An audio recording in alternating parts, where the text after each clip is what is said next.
Pickett County basketball is coming up in minutes, live on UCSportsNation.com.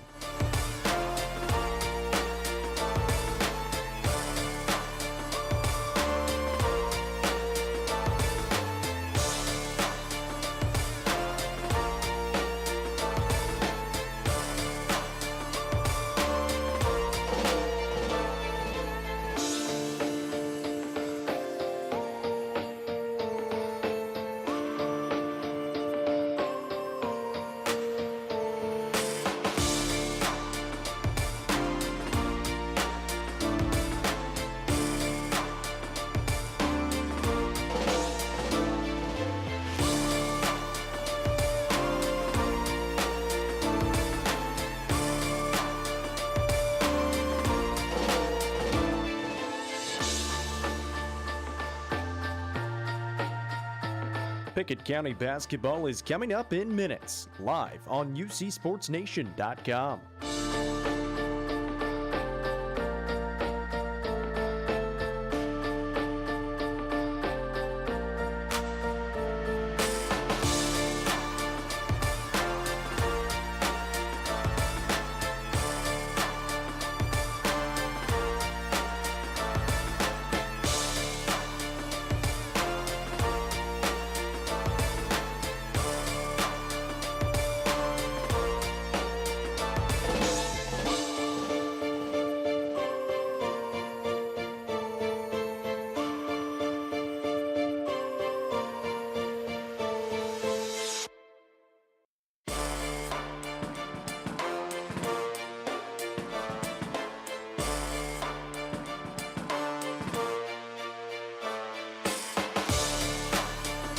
Pickett County basketball is coming up in minutes, live on UCSportsNation.com.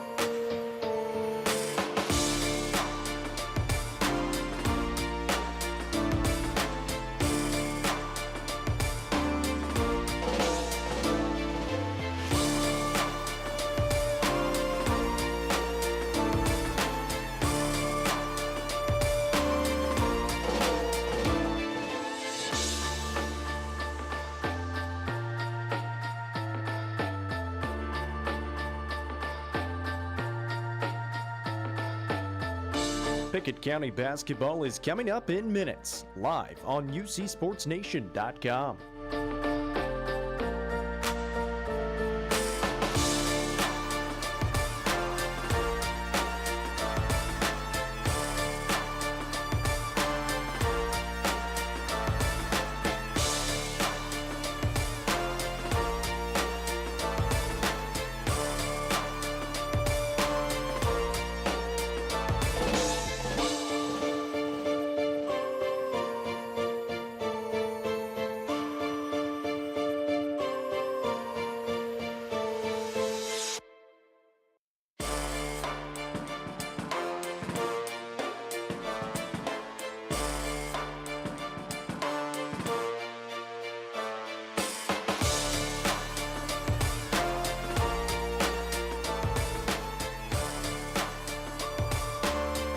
Pickett County basketball is coming up in minutes, live on UCSportsNation.com.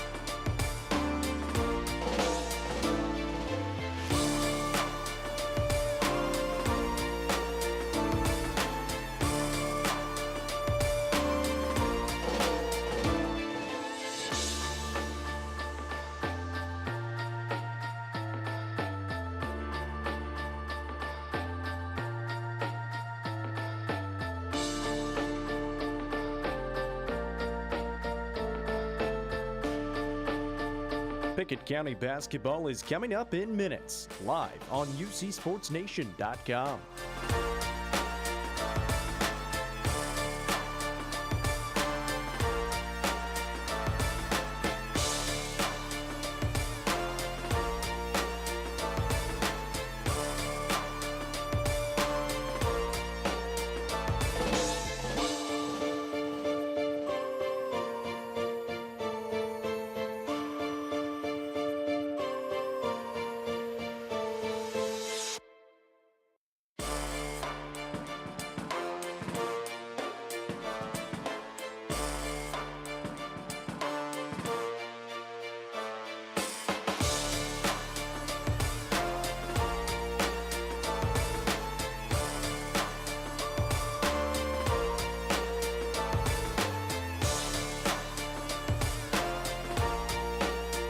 Pickett County basketball is coming up in minutes, live on UCSportsNation.com.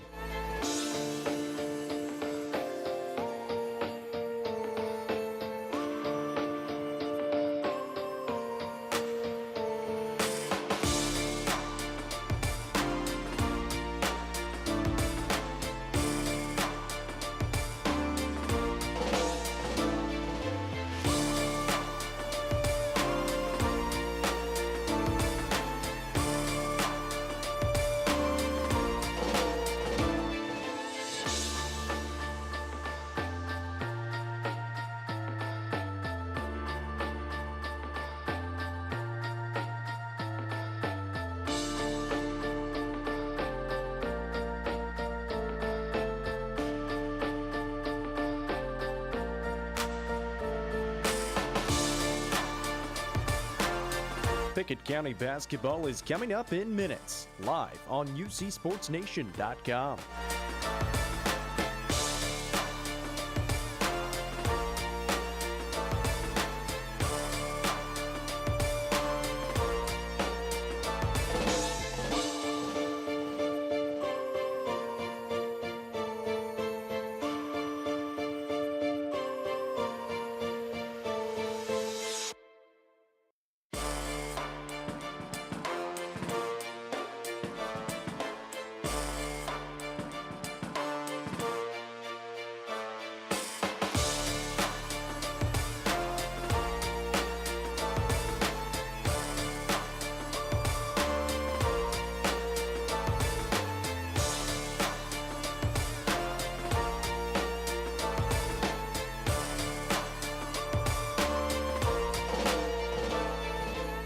Pickett County basketball is coming up in minutes, live on UCSportsNation.com.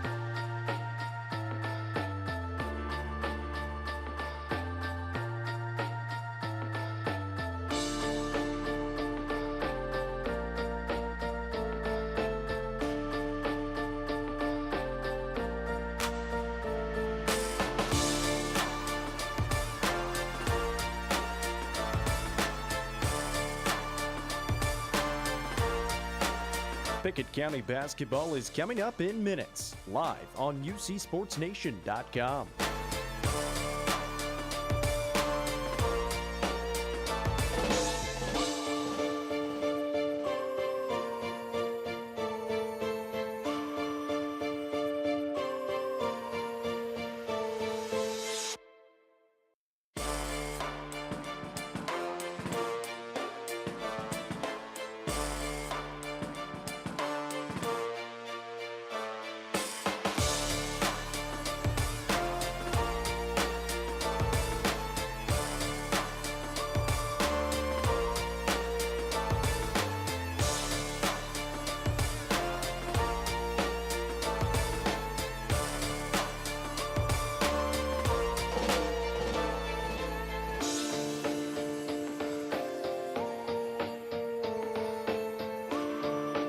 Pickett County basketball is coming up in minutes, live on UCSportsNation.com.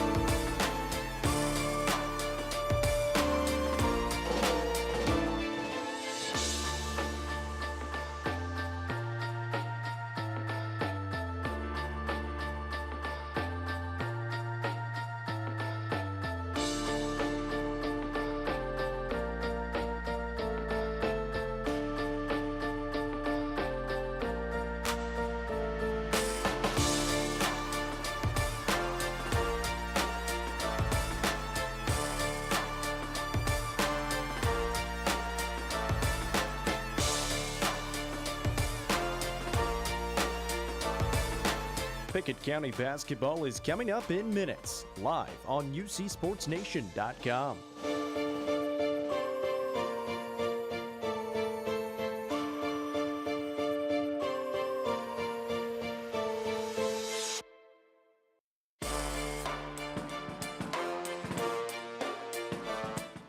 It begins at a backyard hoop, a lonesome ritual of shot after shot after shot, more misses than makes.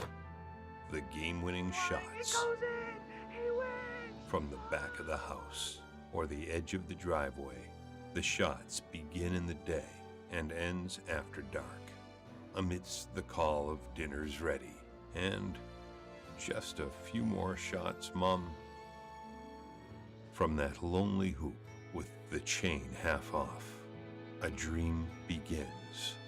The dream to join with neighbors down the street or across town, donning that jersey, the hometown high school colors, as the community cheers.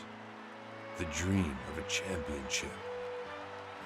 It is the magic of high school basketball. From the lonely goal to a jam-packed gym and a big rivalry night.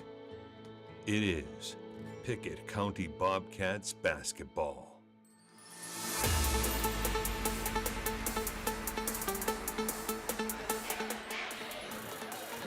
Welcome in here to Red Boiling Springs High School as we got another good matchup on UCSportsNation.com. The number 4 Pickett County Lady Bobcats getting set to take on the number 6 Red Boiling Springs Lady Bulldogs. And this Red Boiling Springs team, well, they did the same thing Pickett County did the other night. And that was beat the Clark Range Lady Buffaloes. Yeah, they went down there last night. Really, from what I understand, the scouting report that I heard, Jacob, really led kind of start to finish. Clark Range made a run in the end, but Red Boiling Springs was able to hold on. Huge win in District 7A, certainly, and it leads up to a really great matchup and what's going to be a really fun game here tonight. For the Pickett County Bobcats, they're 3-0 in district play. That was the second win of the season for the Red Boiling Springs Lady Bulldogs. They're 2-3. They've already played 5 district games compared to the Lady Bobcats have only played 3 so far, and this is a big one on the road and a chance for Pickett County to take a 2-game lead on the next person up. That's Clay County at 2-1. Obviously, they're playing tonight as well against Gordonsville, so we'll keep an eye out for that game. But a really big opportunity here for the Lady Bobcats on the road again. Yeah, let's talk about tonight's Casey's keys for the game, Jacob. You know, you mentioned it already, but this Lady Bobcat team, they're on a 5-game win streak, which is the longest win streak they've had all year. They had one earlier in the season. So they're trying to improve that to 6 straight. Right now, they just want to continue to try to string together as many wins together as they can. They continue to play with confidence and poise. Another difficult road test for this young Lady Bobcat team tonight. I thought they really handled the moment versus Clark Range really well back on Tuesday. Can they put together back-to-back league games on the road? We'll see that tonight. Red Boiling Springs, as we just talked about it, they placed Clark Range last night on the road. They won by 2 in a really tightly contested contest. We got to watch Fleming here tonight. Jacob, number 12, dropped 27 points versus Clark Range last night.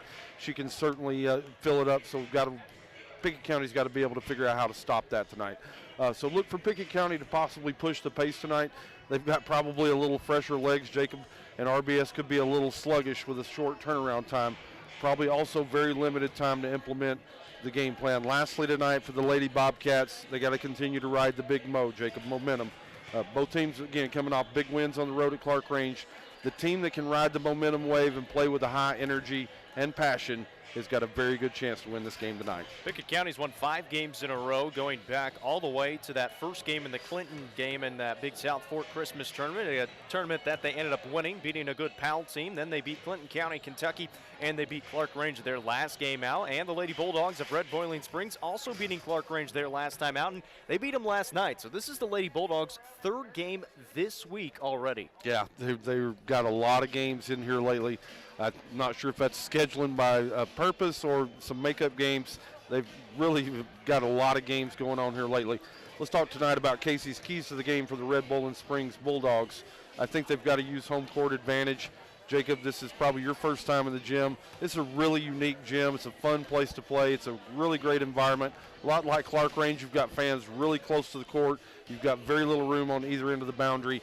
It's just a fun place. They've got home court advantage. They'll certainly use that tonight. I think they've also got to force Pickett into turnovers. We know that's probably the Achilles heel for this Lady Bobcats team. If they turn the ball over, typically they don't tend to play very well, so we'll keep our eye on that. I think they can't allow the Pickett County shooters and the slashers like Wood and Lowe to get going. If they do, Jacob, this Lady Bobcat team is very deadly on the offensive end of the court. And lastly, I think they got to guard the three-point line.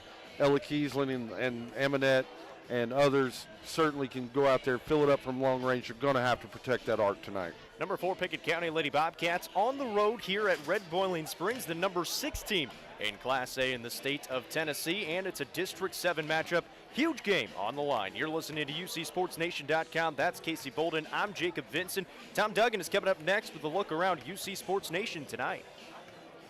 Tip-off is coming.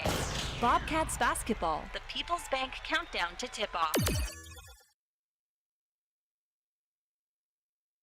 Warren County goes for 13 in a row. This is around UC Sports Nation. The Warren County Lady Pioneers will look to make it 13 wins in a row tonight as 9th-ranked Coffee County visits McMinnville. Coach Anthony Lippy feels his team is facing a mismatch against the Lady Raiders. We don't really match up with them very well. They're a lot bigger than us in the post, and they've even got some girls that they can play down low and outside with some size, so it's not going to be easy whatsoever. York Institute opens district play tonight at Jackson County. Dragonettes coach Mike Johnson wants to see his team continue to do the fundamental things well on the court. I just want us to go out, play with great effort, defend extremely well, hopefully knock down some open looks if we get them. Defense and effort, those are the things that we have to have every single game going forward. Cumberland County hosts DeKalb County in District 7 3A. Lady Jets coach Kim Cram-Torres has some concern about her team's offense heading into tonight's game. Defensively, we've gotten a lot better, and we're really doing some nice things. Offensively, we really got to shoot the ball better. That's something that's haunted us a little bit because DeKalb's not going to miss shots, and so that's going to be a big deal. Clark Range is playing the second of 3 consecutive nights as they host Wartburg. Coach Lamar Rogers is trying to keep their schedule on track in case of future postponements. We can play 3 in a row. We don't really like it, but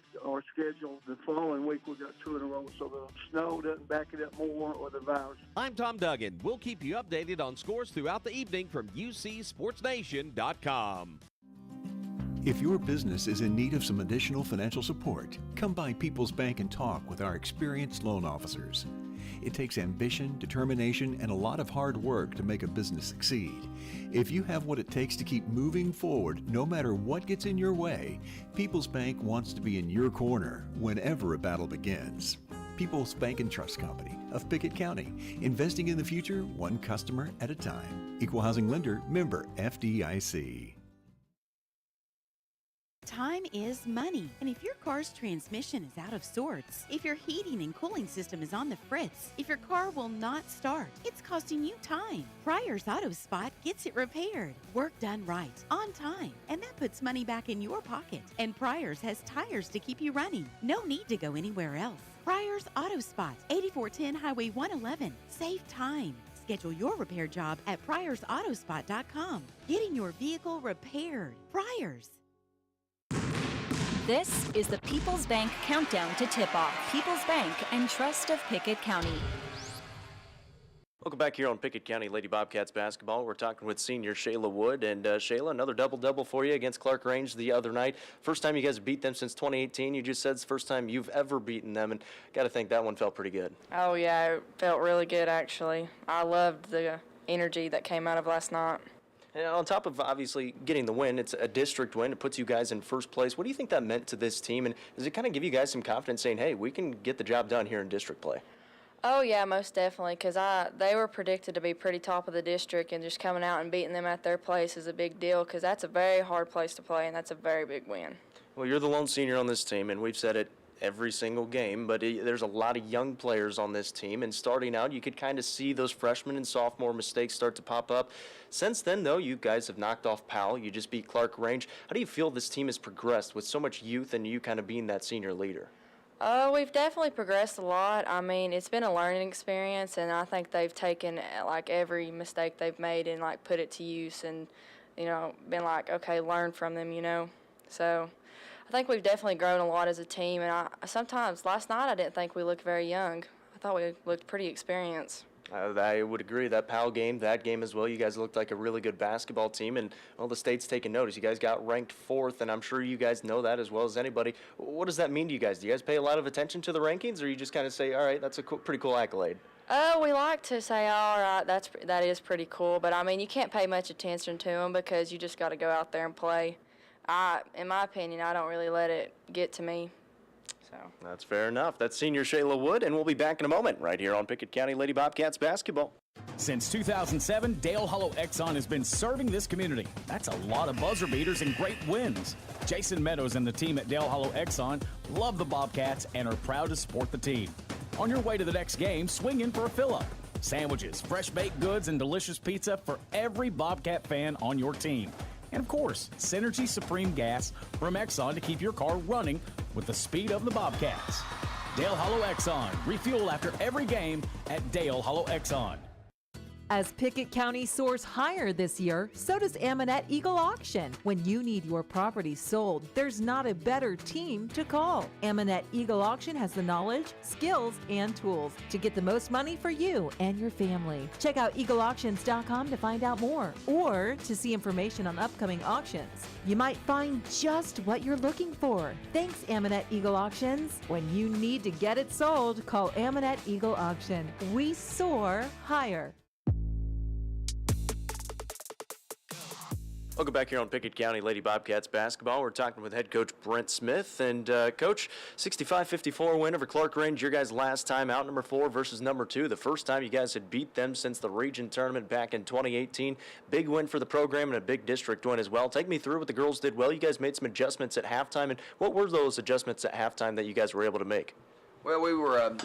as you could remember, I guess we pressed a lot and kind of lost some shooters, you know, the first half, and kind of looked at the score, you know, kind of out of their third, I think 75% of their points were from the three. So, you know, we need to make, you know, come out of that and just kind of just guard shooters. And I think we did a better job of that and keep them out of the lane, keep them out of penetration, and we did that for the most part. And just, you know, anytime you shoot it well, it looks like you do something better. So, and we did. Well, it seemed like you kind of had that two-man game going. You had Emmy Lowe, who had a really good game, balanced offensive attack, finished with 17 points. And then Ella Kiesling, she finished with 25 points, had 13 in the fourth quarter. How big is it to have Emmy, a talent like her, and especially in games like this one when she can step up and make the right play? Well, just, you know, the thing about it is Emmy has got a lot of talent, and she's been too she needs to be more selfish, I guess, but last night she kind of brought both of that in. You know, I think, and we've really pressed her on, you know, getting the basket more and maybe taking that 6 or 8 foot jumper instead of, you know, maybe looking to pass. And last night, especially the fourth quarter late in the game, she kind of did both of those. And I think that that complements, you know, the rest of us. When she's doing that kind of stuff, we're so much better. She didn't score in that Clinton County game. She got into some early foul trouble. Was there a message after that game getting ready for this Clark Range one, or is it just kind of the ebbs and flows as a freshman? Well, you know, me and Emmy talked, and of course I know Coach Rowe talked to her as well. But you know, just explain to her that, you know, we're still early in this season. If you look at district play, and if you want to be one of the best players in this league, you still have time to do that. So, you know, I think you know, she kind of hopes she got that message. I saw a different look in her in the last few days of practice too. So maybe she's hitting a gear. I mean, she's got a lot of talent. just like I said, she hasn't been, she's probably put too much on her at times, but, hey, that's just the way it is. If you weren't talented, we wouldn't put it on you. You got Red Boiling Springs coming up, and you've had a couple of days to prepare for them. Beat them once already this season and actually held them to their lowest scoring total this year, held them to 29 points, 48-29, and a victory already this season. They're ranked, though, in the top 10. They've only lost 4 times this season, lost to Clay County back on Tuesday in a close game. What makes them so difficult? I know you said you didn't want them to get into the lane the first game. Is it kind of the same time around this time? Yeah, just keeping them, you got to guard the thing about it, especially at their place, you'll see, it's just a different atmosphere, kind of. It's all red, and they shoot it well down there. They've got a couple kids that still shoot, and they got the Fleming kid that's really good. If you can keep her out of the lane and kind of stay close to some shooters and not put them on the free throw line, that's the thing. And especially Fleming, she's if you put her at the line, you might as well count it up. Most of the time, she's going to make them. So you got to keep her off the line. And I think Clay County on Tuesday night, they were Red Bull was actually up 9 or 10 points on that half, and won it win by 12. Clay did, but so I think the difference what they did, my understanding was they just kept her out of the lane, and I think she didn't score the second half. So I mean, obviously what they did would work. So it's kind of the same theory we had here. So maybe we can continue to do that. They're going to make some more shots at home, as you can figure. But our game plan is probably going to pretty well stay the same. That's head coach Brent Smith with the Pickett County Lady Bobcats. We'll be back in a moment. Exclusive coverage of Bobcats basketball. Sponsored by First Choice Family Care. Primary care, preventative care, wellness. Your choice is First Choice Family Care. People's Bank and Trust. Pickett County's community bank. People's Bank. Equal housing lender. Member FDIC. Kiesling Insurance. 35 years serving neighbors like you in Pickett County. Visit KieslingINS.com. And by Milestone Physical Therapy. Improving lives, building futures by finding the source of pain. Milestone Physical Therapy. Having some emergency money put away for rainy days will make most problems much easier to bear. If you should hit a snag that requires more cash than you have on hand, People's Bank makes loans for almost any reason. Our local customers are always at the front of our list when it comes to making loans. Whatever you need money for, at People's Bank, we want to hear from you. People's Bank and Trust Company of Pickett County, investing in the future, one customer at a time. Equal housing lender, member FDIC. This is Emily Gibson, your Twin Lakes Security Sales Consultant. The holiday delivery season is here. Know what's happening with Santa or the services that don't use reindeer with a high-definition camera system from Twin Lakes Security. With Twin Lakes, you can monitor deliveries in real time to ensure that your packages are safe and secure. Give me a call to talk about protecting your holiday deliveries and more at 931-528-2005 or visit us online at twinlakes.net. T insert number C-0026.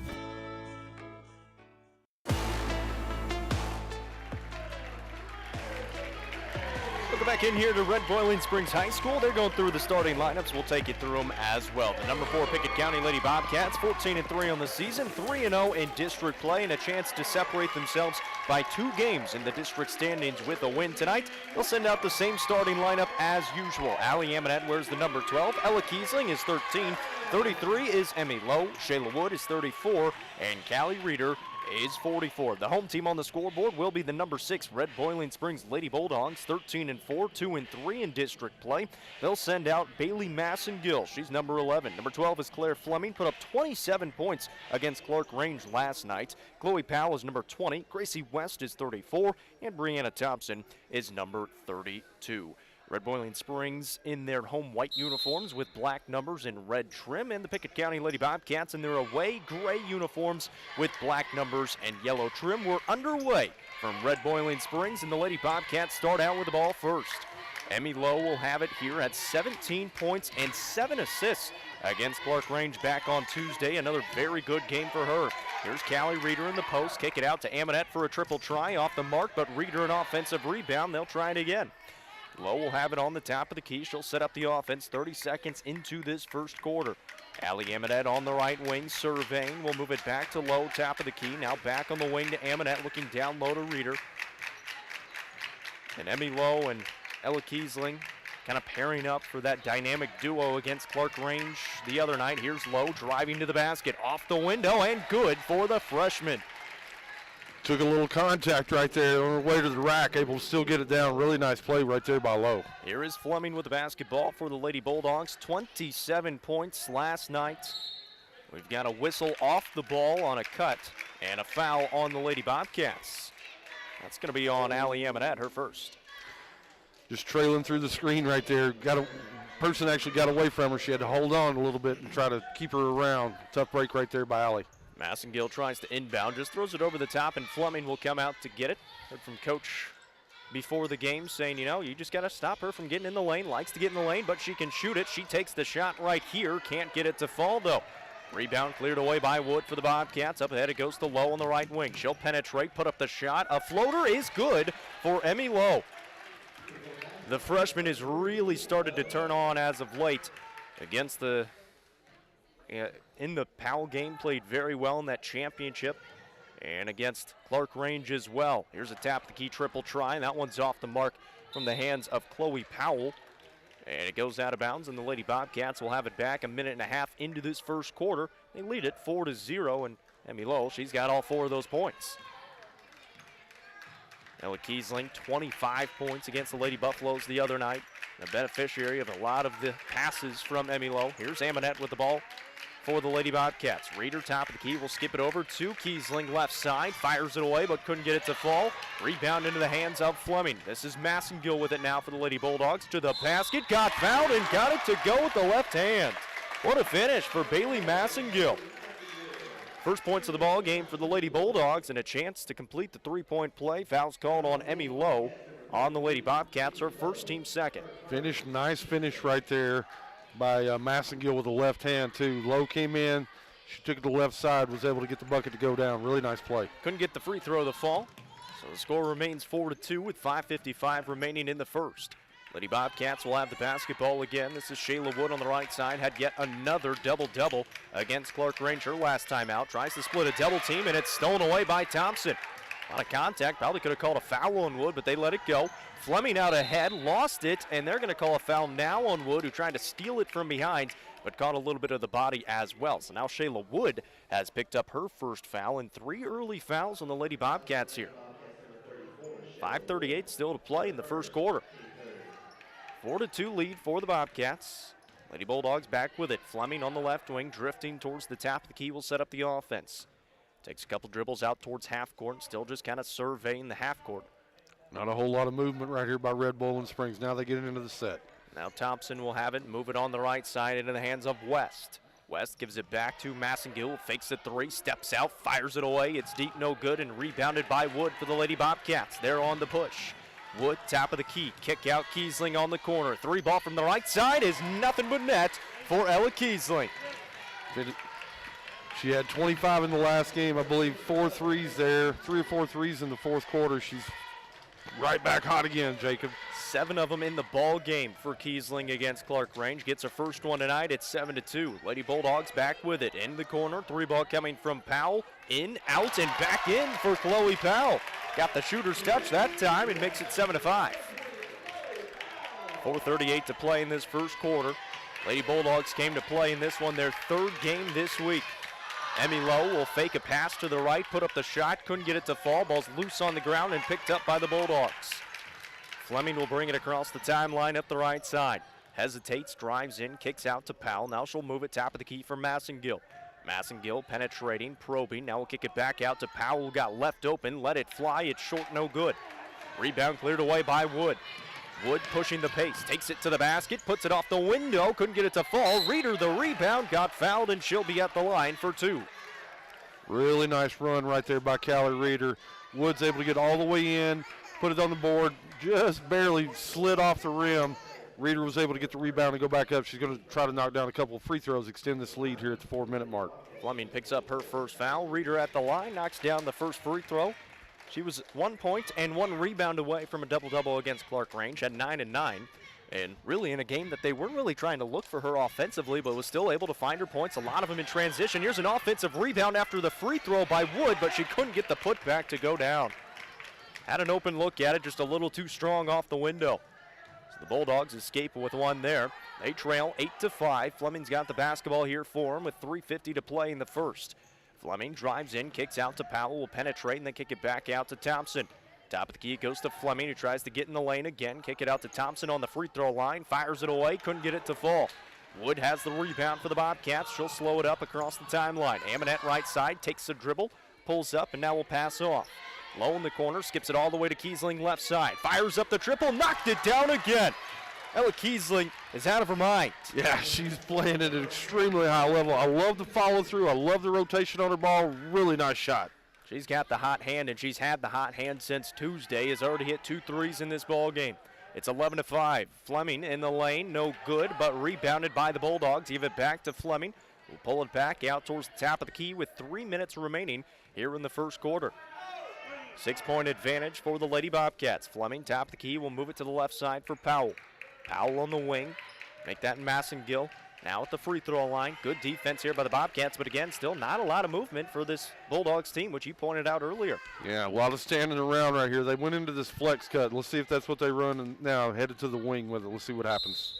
And now we're going to get a timeout taken by head coach Lacey Coulter, and that's probably a pretty good timeout because they didn't look like they were going anywhere on that offensive set. So the first 30-second timeout taken on either side. It's 11-5 with 2:38 remaining here in the first, and the Bobcats, they came to play yet again. Yeah, really a lot of intensity. You mentioned it already too, Jacob. They tried to get Reeder the block right here on the very first possession. Got it in there. She kicked it back out. We'll look for that because the defense is going to collapse on her. Amonette, Kiesling, Wood, others going to have some three-point shots available. Ella Kiesling playing, as you mentioned, she's out of her mind right now, playing at an extremely high level. She's already got 6 points in this ball game, has hit 2 triples. In the last 2 games combined, she's hit 9. It's 11-5 with 2:38 to play in the first quarter. Out of the timeout taken by the Lady Bulldogs, they'll have the ball on offense. They'll inbound it to Massengill, will start it. She's on the right side, tries to bounce it down low to Fleming, who steps through a double team and passes off. Puts up the shot from the hands of Kennedy Marshall, who checked in at that dead ball. Couldn't get it to fall, but an offensive rebound for Fleming, who got fouled on the way up, and she'll be at the line for 2. Looked like that one might have been called on Kiesling, and it is. So that's going to be Kiesling's first foul, the team's 4th, and it sends Fleming to the line. And this is a big part of her ball game, but misses on the first attempt. In and out, no good. Scouting report from last night said she didn't miss many free throws and didn't miss many shots from the field. Surprised she missed that one. She's already missed 1 shot, makes the second free throw. So she's gotten 1 point in this ball game so far, makes it 11-6 with 2:20 remaining in the first. Emmy Lowe will bring it up for the Lady Bobcats. She'll drive it towards the right side, gets to the block, puts it up high off the window, couldn't get it, but got her own rebound, goes back up with it, missed it, got her own rebound again. She'll try it a 3rd time, and the 3rd time's the charm.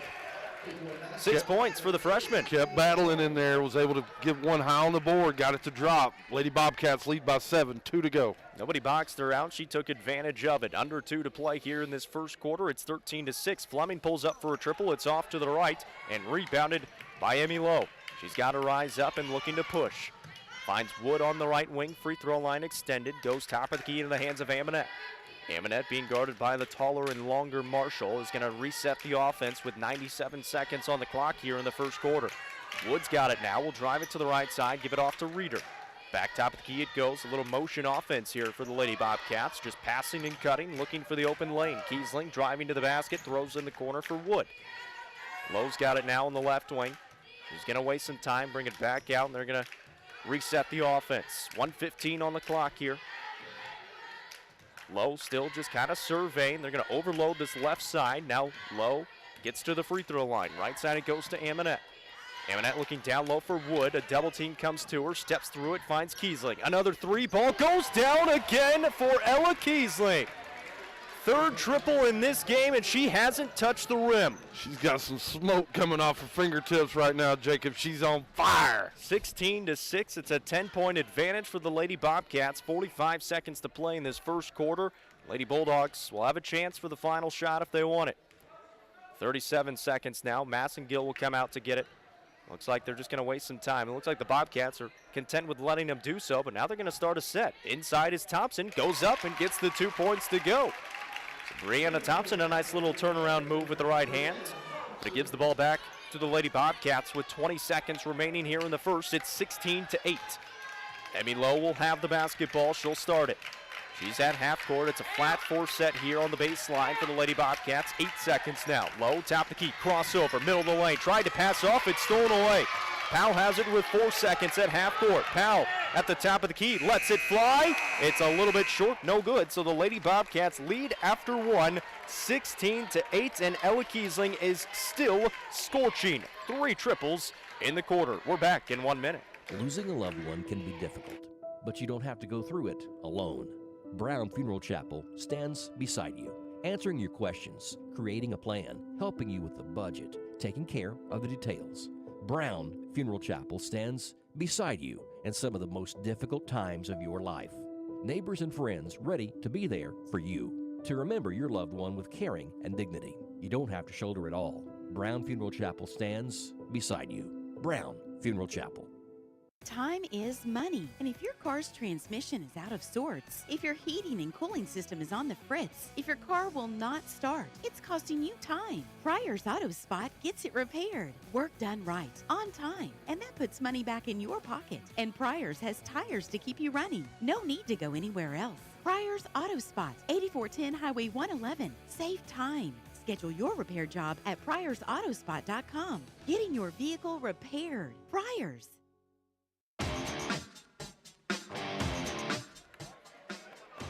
I think Coach Smith said it best in the pregame interview. It always looks good when you're hitting shots, but I tell you what, this Lady Bobcats team is looking very good right now. Playing with a lot of confidence, especially on the offensive end. Kiesling is feeling it right now. She's in a rhythm. She's got the stroke going.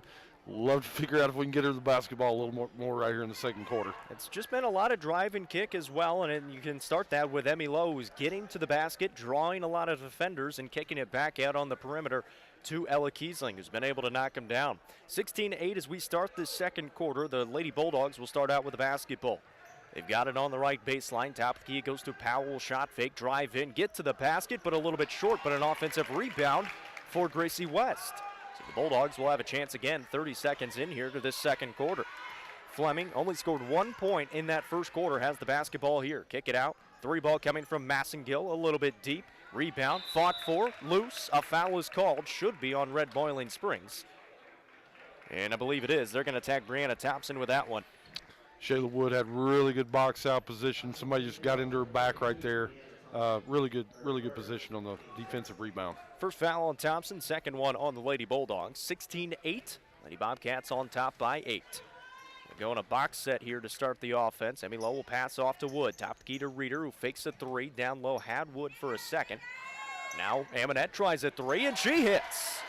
Everybody's in on the action from downtown. She didn't score in that game against Clark Range. Almost acted as the decoy for Ella Kiesling and let her get open. But Amonette is the beneficiary that time. Fleming at the other end doesn't connect from the top of the key, but another offensive rebound for the Lady Bulldogs. If they're doing one thing well, it's that right now, giving themselves more opportunities, but they're down 19-8 with 6:35 to play in the second quarter. Almost the steal by Kiesling, but picked back up by Thompson. Massengill will fake on a triple try, move it to Powell on the wing. Powell picks up her dribble, give it back to Fleming, who will reset the offense again. Tries to drive on Kiesling, spins around, gets to the middle of the lane, and gets a finish to go with the right hand for her first field goal of the game.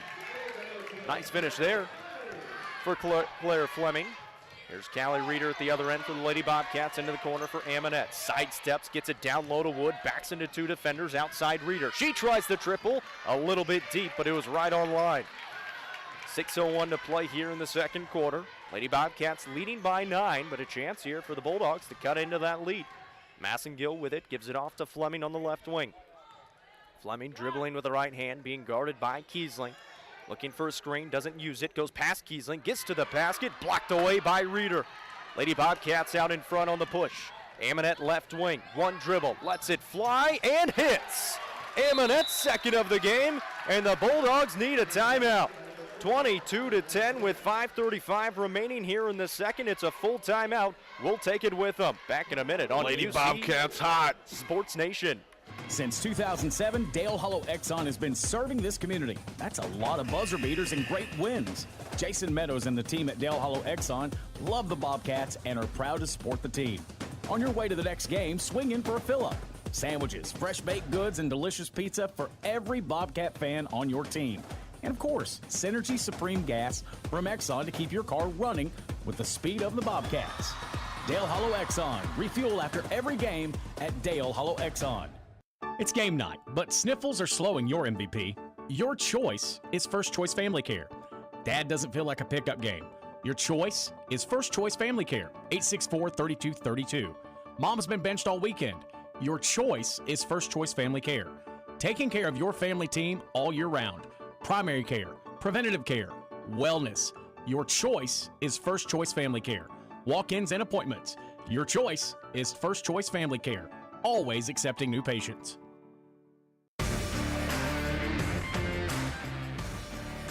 Out of the timeout, Lady Bulldogs with the basketball. 3-ball coming from Fleming was halfway down but doesn't fall. And the Lady Bobcats back with it. 5:20 remaining here in the second quarter. They lead by 12. Low, middle of the lane, floater, in and out, no good. Wood fighting for the rebound, couldn't come up with it as Powell was able to clear it away for Red Boiling Springs. Fleming will have it again. Top of the key has only hit one field goal in this game. In the middle of the lane here, kick out Powell. 3-ball goes down, and that's a big shot for Red Boiling Springs. Yeah, they needed that to stop some of that momentum by the Lady Bobcats. Really nice shot right there by Chloe Powell. 22-13, Low with the basketball, fakes right, drives left, gets the middle of the court, will give off to Amonette. Skip it over to Reeder in the corner, down low to Wood. Two defenders come to her, will kick it back out to Amonette. She's looking down low to Wood, and that one just telegraphed it and got fortunate with it because it was kicked by the Lady Bulldogs. I think I could have made that steal. Yeah, they knew it was coming in there. Got to look it off a little bit. Lady Bobcats will keep it, though, here on the near baseline, right in front of us. We're on the stage on one of the ends. The inbound to Reeder, wide open, fires it away and knocks it down. Good inbounds play there. Just kind of came off the screen, bounced to the middle of the lane, and knocked down the two. 24-13, they lead it with 4:35. Fleming, middle of the lane. Foul is called, but it looked like Reeder had some really good position there. They're going to tag her with her first, and now all starters have one foul here in this game, and Coach Smith not too happy about the call, and I think he's got a little bit of an argument on that one. Yeah, Reeder straight up on the play. The defender created 100% of the contact. Reeder just absorbed it, and the official came in with a whistle. Not sure he had the best look right there. Fleming knocks down the first free throw, has a chance at a second one here, and off the mark that time. Rebounded by the Bobcats. 4:30 to play here in the second quarter. Leading by 10 is Pickett County. Wood down low, goes up with a shot, couldn't get it. Rebounded by RBS. They'll go the other way with it. Fleming at the top of the key. She'll fire it away. It's short, no good. That's going to go out of bounds, and it's going to go back to Pickett County. We'll get our first look at Kaylee Tompkins here. She'll check in for Shayla Wood. That's the first sub of the game for Pickett County with 4:14 to play here in this second quarter. Wood's not scored yet, Jacob, but she's got 5 big rebounds in the game. She's got a couple on the offensive end. Just having some struggles trying to get it to go down on the offensive end right now. Emmy Lowe will start the offense here for the Lady Bobcats with 4 to play in the second. Picks up her dribble, now will pass down low to Tompkins. Kick out to Amonette. 3-ball from the left wing, goes down again. Third triple of the game for Allie Amonette, and now 2 Lady Bobcats have 3 triples each. 27-14. The threes are raining down for Pickett County. Fleming with it now for RBS on the right side. Thompson in the middle of the lane, fires it away from 14 feet. Couldn't get it to fall. Ball's loose on the ground. Is going to go out of bounds, and it's going to go to Pickett County. Last touched by Gracie West. One other thing, Jacob, I'm noticing here, Lady Bobcats have only turned it over one time during the game. We're 3.5 to go here until halftime. Done a really nice job of protecting the basketball. Something they've struggled with at times this year. Reeder's going to try the triple from the top of the key. That one off the mark just a bit and rebounded by Fleming. She'll push the pace now. Gets to the basket, goes up with the left hand and got it to go through some contact. Nice finish for Claire Fleming. 27-16 within 9 now. Make that 11. RBS low at the other end, trying to get to the basket, and hacking down on her is Massengill. Massengill going to be tagged with the foul. That's her first. And going to the free throw line is going to be the freshman Emmy Lowe, much to the dismay of the RBS crowd. Yeah, they thought it was a walk. I thought it was actually, she picked the ball up, took 2 steps down the lane. She's got big, long strides, Jacob. She handles the ball very well. She can go a lot of places she can handle the basketball. She converts on the first free throw. She'll have another one coming up. That was the first foul on Massengill, only the 13th foul on RBS. 2 good free throws from Emmy Lowe. She's got 8 points in this ball game. When she plays well, this team plays well. She's played very well. It's 29-16, 2:52 to play in the second quarter. Down low on the right baseline is Fleming. She gets fouled again by the Lady Bobcats. That one going to be on Kiesling. That'll be her second. Team 6, so one more will send RBS into the wanted bonus. Shayla Wood going to check in here for Kiesling, so she doesn't pick up her third before halftime. And so a little bit of offense going off there, at least in the hot hand of Kiesling. Obviously, Shayla Wood can get hot at any time as well. Thompson will find Powell for a 3. She can't get it to fall, and rebounded by the Lady Bobcats. Emmy Lowe out in front will get it up to Tompkins on the left baseline, pulls it back out to Lowe. Lowe was left open, but didn't let it fly. Top of the key goes to Wood. Lowe will get it back left side. Free throw line extended with 2:30 to play here in the second quarter. She'll reset the offense. Give it to Amonette, right wing. Amonette drifting, looking. Now we'll get it down low on the block to Reeder. Step through and got it stolen away by Massengill. Looking ahead to Fleming, threw it way out in front and too far out in front as it sails out of bounds. And a fortunate turnover is going to go back to the Bobcats. Kaylee Tompkins on the floor right here. Let's see if they try this high-low set with her and Reeder. Get it into the high post and then look for Reeder down low. They typically run that pretty good when we got this combination here in the game. 29-16, they lead right now with 2:03 to play in the second quarter. Low in the middle of the court, passes over to Wood on the right side. Looking now back left side. Now they try to get a post entry. They're going to reset it. If they didn't like it the first time, they'll try it again. Low, middle of the court. Looking for a backdoor to Wood. Somehow got in there. Wood's going to pull it back out as it was all crammed up inside. Here Coach Smith yelling reset. Always interesting about the Lady Bobcats. If they don't like it right away or they see something wrong, they're just going to reset it, try it again. They're going to take what the defense is giving them. I think that all stems from the coaching. Coach Smith, he's done it for quite some time, done a really good job of it. 1:26 remaining here in the second quarter. Forcing a pass inside is Low, and it's stolen away by Thompson. Fleming will have it now for Red Boiling Springs. 1:16, Fleming, right side. Kick out to Massengill, top of the key. Move it left wing for Powell. Shot fake, move it back right side to Fleming. She'll reset the offense with 67 seconds on the clock here in the second quarter. Fleming on the right wing, picks up her dribble, reverses over to Massengill, fakes the 3, drives in, gets to the basket. High off the window, no good, but an offensive rebound, no good. Blocked away by Reeder on the putback again, but the Lady Bulldogs still with the possession. Under 50 seconds to play now in the first half, 29-16. Lady Bulldogs desperately looking for some points to cut into that 13-point advantage that the Bobcats hold currently. Fleming is going to move it to the right side, set up the offense. Powell comes out on the Pickett fence screen. That looked like the Hoosiers movie, but couldn't knock it down. Lady Bobcats clear away. 24 seconds to play here in the first half, leading by 13. They'll have the basketball and a chance to go up by some more. 15 seconds. Low drives it to the left side. 14 seconds. Usually they start at around 10 or 8, depending on what play they're running. Low still driving left, gets a defender in front of her, and then they're going to call the foul. Massengill kind of got into her a little bit. Oh, they call an offensive foul. Never mind. They're going to say Emmy Lowe ran over Massengill, and Emmy Lowe is going to pick up her second foul. We're going to have a sub come in here for the Lady Bulldogs as well. That's going to be Josie Green.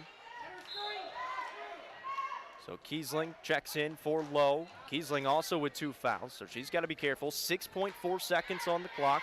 Lady Bulldogs will have the basketball after the foul call on Lowe. It's an offensive foul, her second.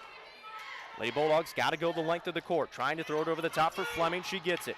Fleming at half court. Fleming on the left wing with 2 seconds. Drives in through 2 defenders, throws it up, but couldn't get it to fall. And the halftime score is in favor of the Pickett County Lady Bobcats. They lead 29-16. We'll take a break, come back, break it down for you. Most insurance ads end at competitive rates, as if that's all that matters. As your local professional insurance agent, that's just where Kiesling Insurance begins. When it comes to insuring your home, your car, or your business, Kiesling Insurance offers you personalized service and advice, along with a choice of companies to fit your needs. And yes, competitive rates too. When you need insurance, call them, or be sure and contact the team at Kiesling Insurance or visit them online at KieslingINS.com for details about life, home, auto, or business. At People's Bank, we have money to lend and we would like to talk with you. If you're dreaming of a vacation, then go ahead and make those reservations. We provide funding to consolidate your debts, make home repairs, purchase a new car or truck, or anything else you can think of. The entire process is simple with competitive rates, flexible repayment terms, and personal service that excels. People's Bank and Trust Company of Pickett County, investing in the future, one customer at a time. Equal Housing Lender, member FDIC.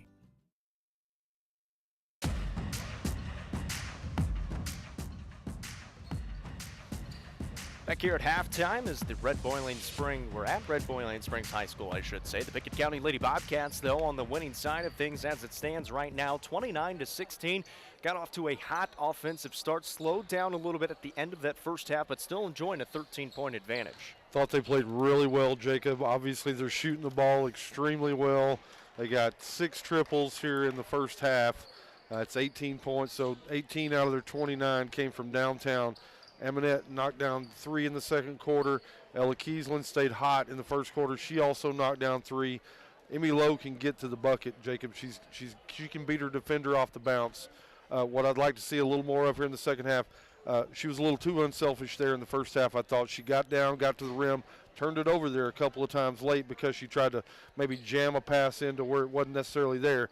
I think she's got the ability to get her defender swayed one way or the other and really take advantage of that, take it to the rack. We'll see if they can get going, keep this hot hand going here in the second half. Claire Fleming had 27 points last night against Clark Range. She's been held to 6 here in the first half. Let's go through the rest of the stats for the Pickett County Lady Bobcats, led by both Ella Kiesling and Allie Amonette with 9 points. They've each hit 3 triples in the first half, 8 of them for Emmy Lowe and 3 for Callie Reeder. They've got 29 points at the break. On the other side for the Red Boiling Springs Lady Bulldogs, 2 players with 6 points in Claire Fleming and Chloe Powell, and 2 players with 2 points, Bailey Massengill and Brianna Thompson. Halftime score 29-16 in favor of the Pickett County Lady Bobcats. We'll take a break. When we come back, we'll hear from Cy Webb, who's a 12-year-old who rides bulls. That's right. That's coming up next. Bobcats basketball, sponsored by Pryor's Auto Spot. Get your car repaired, done right the first time. Schedule your work now at pryorsautospot.com. By Byrdstown Medical Center, local experts taking care of local people. Schedule an appointment today, 864-3187. Union Bank, with the modern tools to make banking easier. The experience you can count on. Union Bank, member FDIC. By Brown's Funeral Chapel, helping families all across Pickett County. Proud to support the Bobcats. Brown's Funeral Chapel. And by Amonette's Eagle Auction and Realty, where we soar higher. Book your next auction at eagleauctions.com.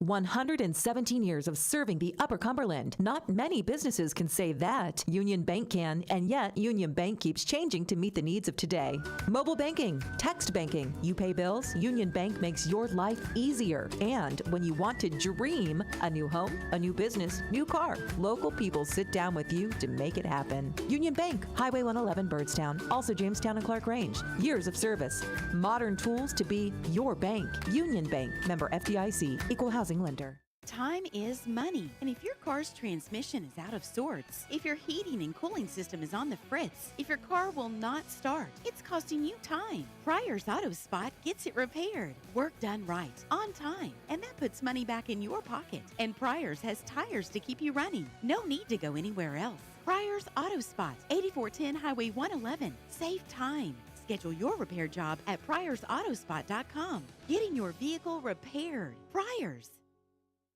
Most insurance ads end at competitive rates, as if that's all that matters. As your local professional insurance agent, that's just where Kiesling Insurance begins. When it comes to insuring your home, your car, or your business, Kiesling Insurance offers you personalized service and advice, along with a choice of companies to fit your needs. And yes, competitive rates, too. When you need insurance, call them, or be sure and contact the team at Kiesling Insurance or visit them online at kieslingins.com for details about life, home, auto, or business. As Pickett County soars higher this year, so does Amanette Eagle Auction. When you need your property sold, there's not a better team to call. Amanette Eagle Auction has the knowledge, skills, and tools to get the most money for you and your family. Check out eagleauctions.com to find out more or to see information on upcoming auctions. You might find just what you're looking for. Thanks, Amanette Eagle Auctions. When you need to get it sold, call Amanette Eagle Auction. We soar higher. Welcome back here on Pickett County Bobcats basketball. At halftime, we're talking with Cy Webb. He's 12 years old, and he's a bull rider. And Cy, tell me a little bit about that. You said you've been doing it for quite some time, and it sounds like you bull ride, might rope a little bit. Just kind of take me through what all you do in terms of around the rodeo, I guess you could say. Well, just riding bulls and rope calves. I mean, about it. And it sounds like you've been doing it for quite some time. You said your brother kind of got you into it. Do you remember what age you might have been when you started? No, I mean, just ever since I could walk, he's kind of taught me how to swing a rope and stuff and ride, and used to get on goats and stuff when he told me to, and that's just how I got started. So, I mean, you're 12 years old, you're riding bulls, and, I mean, I assume you take a couple of falls. Does that ever hurt or anything? Are you ever scared to get on a bull and start riding? No, not really. I mean, just have the same mindset every time and just ride them. That's all I got in mind. Now, Lane said he's kind of been all over the country doing what he does. Are you kind of doing the same thing, or do you go with him? I guess, what's that like? Where have you been, and what do you do at those events? I've been everywhere. Mainly when we go out west, I rope, and I don't know many bull ridings out there, but that's all rope. That's about it out there. What do you think is the coolest experience you've had, either in roping or in bull riding, and maybe where was it at? Vegas. I mean, with the pros and everything out there, that's what I think best experience I've had. Did you get to work with the pros? Was that why it was so cool? Not really, but I mean, they was out there, everybody was out there, and you're just kind of with them and stuff, and you just kind of see them. What makes bull riding so fun? I know you mentioned it. You kind of, I mean, you get on, you're not really scared to do it, but what makes it so fun? Adrenaline, or whatever you say. Adrenaline? Yeah, adrenaline. There you go. That. Yeah, I can imagine getting on the back of a bull. And I guess for you, I mean, you're only 12 years old. You still got a lot of, I guess, career ahead of you. What's maybe a couple of goals you have in this? Just win a gold buckle in Vegas one day. Okay, you got to explain that one to me. I'm not around the rodeo, so what is the gold buckle in Vegas? Well, it's the championship of rodeo. Okay. And then do you have to kind of work your way up to that? And I guess what's that process like? When you rodeo all year, and when you are pro and all year, and then last couple, if you make it, you play a rodeo in the championship.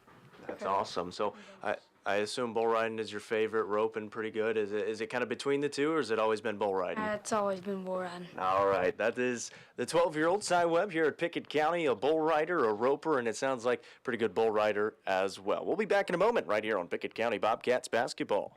Since 2007, Dale Hollow Exxon has been serving this community. That's a lot of buzzer beaters and great wins. Jason Meadows and the team at Dale Hollow Exxon love the Bobcats and are proud to support the team. On your way to the next game, swing in for a fill-up. Sandwiches, fresh baked goods, and delicious pizza for every Bobcat fan on your team. And of course, Synergy Supreme Gas from Exxon to keep your car running with the speed of the Bobcats. Dale Hollow Exxon. Refuel after every game at Dale Hollow Exxon. Losing a loved one can be difficult, but you don't have to go through it alone. Brown Funeral Chapel stands beside you, answering your questions, creating a plan, helping you with the budget, taking care of the details. Brown Funeral Chapel stands beside you in some of the most difficult times of your life. Neighbors and friends ready to be there for you, to remember your loved one with caring and dignity. You don't have to shoulder it all. Brown Funeral Chapel stands beside you. Brown Funeral Chapel.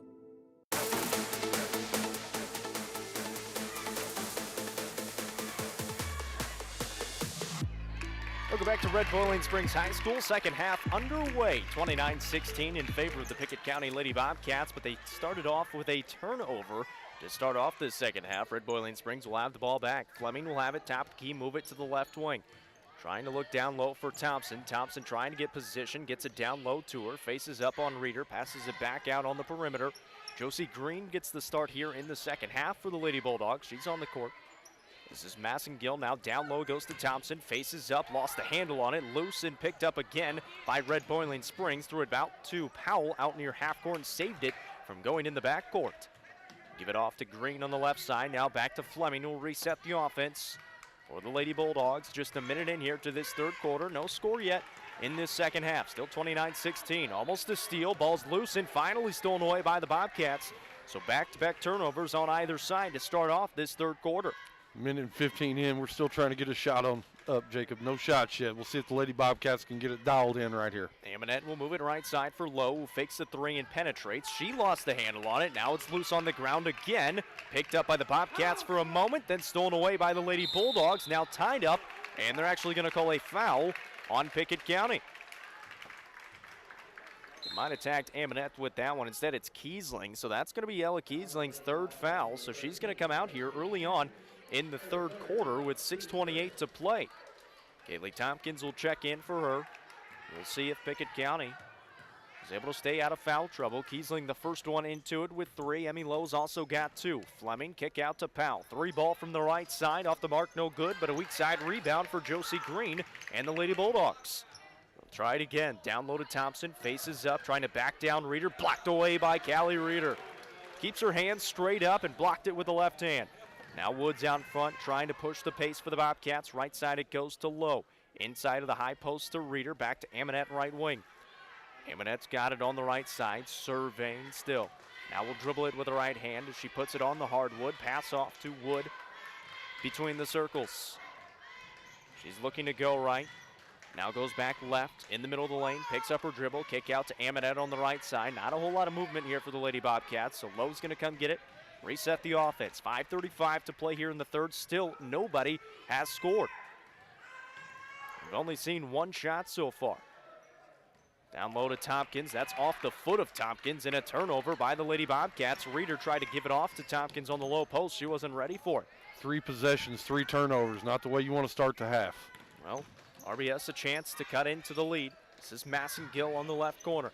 Massengill drove it left baseline, then pull it back out towards the wing. Down low it goes to Thompson. Kick out Massengill, will fake it three, tried to penetrate, pulls it back out again. Reversing along the perimeter, will find Green over to Powell on the right side. Green will get it again. Doesn't really look for her shot on the top of the key. Give it off to Fleming now towards the 10-foot volleyball line. She drives into the middle of the lane, kicks it back out to Green, will fake it three. 4:45 remaining here in the third, still no scoring. Green, top of the key, moves it left side for Massengill, spins around, puts up a shot, couldn't get it to fall. Weak side rebound for Shayla Wood. Bobcats back with it, 4.5 here on the clock. Shayla Wood, middle of the lane, shot is good. Finally, some points, and those are the first 2 of the game for Shayla Wood. They come at a good time, 4:20 to play here in the third quarter. Pass down low, stolen away by Pickett County, and then tied up by Tompkins. Reeder poked it away, and Tompkins went in to tie it up. It's going to stay with Red Boiling Springs underneath the basket, but a good defensive play there by both Reeder and Tompkins. Yeah, was able to get in there and try to snatch it away, get 2 hands on the basketball. Got a jump ball right here. RBS going to try to finally put some points on the board here in the third quarter. 4:15 remaining in this third quarter. It's 31-16. Green has it, tap the key for the Lady Bulldogs. Will pull it back out, set up the offense. Move it right side for Powell. She'll try the triple. That one short, no good. Long rebound, finds the hands of Amonette with a touch pass up to Tompkins. She got it poked from behind, and RBS steals it back. Massengill out in front at half court, gets the middle of the lane. Will pull it back out to the left side on the perimeter. Reverse it over to Green right side. Looking inside to West, couldn't get it into her, and she'll pull it back out. Give it off to Fleming, who will set up the offense. RBS down 31-16. Green's going to try the triple. It's off the mark, no good. Down low, Powell was able to get one up and in from the left side on a weak side rebound. Yeah, somebody missed a block out assignment. She's not a very big kid, was able to come in and snatch it away. Good offensive rebound right there. 31-18, 3:22 to play here in the third quarter. Bobcats lead. Emmy Lowe trying to drive to the basket, through some contact, got the shot up, but couldn't get it to fall. It was an offensive rebound for Tompkins, but she dribbled it off her foot and out of bounds. Sub will come in here, and Kennedy Marshall for Red Boiling Springs. That'll give a rest for Chloe Powell. So 3:15 remaining here in the third, and not a lot of scoring on either side. But the Lady Bobcats still leading 31-18. It's just 2-2, 5 minutes in here to this third quarter. This is Massengill with it for the Lady Bulldogs on the right wing. Gets the middle of the lane, will move it off to Fleming left side. She'll try to penetrate, runs into two defenders. Somehow got the shot up towards the rim, but the Bobcats come up with it after the miss. Up ahead is Amonette, finds Tompkins streaking to the basket. She'll lay it up and in for her first 2 points. Nice dime there by Amonette. She found a cutting Kaylee Tompkins. She finishes with the left hand. Really nice play right there. The only 2 players who hadn't scored in the game for the Lady Bobcats were Tompkins and Wood, and both of them are the only scorers here in the third quarter. It's 33-18. RBS back with the basketball, driving left baseline, bumped and fouled is Fleming. She'll be at the line for 2 shots. Nice penetration there for Claire Fleming. Foul's going to be called on Kaylee Tompkins. That's going to be her first. Check that. Shayla Wood is going to pick up her second. Fleming at the line for the freebies. Is going to knock down the first. Had 6 points in the first half. And adds another one right there for her 7th. Again, had 27 last night against Clark Range. And by the sounds of it, she couldn't miss. 2 good free throws there. Makes it 33-20 with 2.5 to play here in the third quarter. A little bit of pressure shown in the full court by RBS. Pickett County able to break it though. Amonette's got it on the right wing. Picks up her dribble, move it to Reeder. Top of the key in the corner. Goes to Tompkins, who will fake it 3. Drive left baseline, get underneath the basket. Amonette's open, lets it fly. Off the mark, no good. That's the first missed triple for her since she made 3 in the first half. The rebound tipped out of bounds, last touch by the Bobcats. Still like the possession though, Jacob. Kaylee Tompkins takes it up baseline all the way down to the rack. Finds an open alley Amonette. She's able to get it up. She's just not able to knock it down. Still a really good possession. Timeout taken here by Red Boiling Springs, just the 32nd one, so we'll keep it right here. 2:06 to play in the third quarter. Still a 13-point advantage, 33-20, and it's just been sitting right there for quite some time now for the Lady Bobcats, even though they haven't been scoring. Yeah, they haven't scored. They've scored 4 in the quarter. Unfortunately, they've had 5 turnovers, so we've got more turnovers than points here. Coach Smith, you can see him over there, really encouraging the team to take care of the basketball.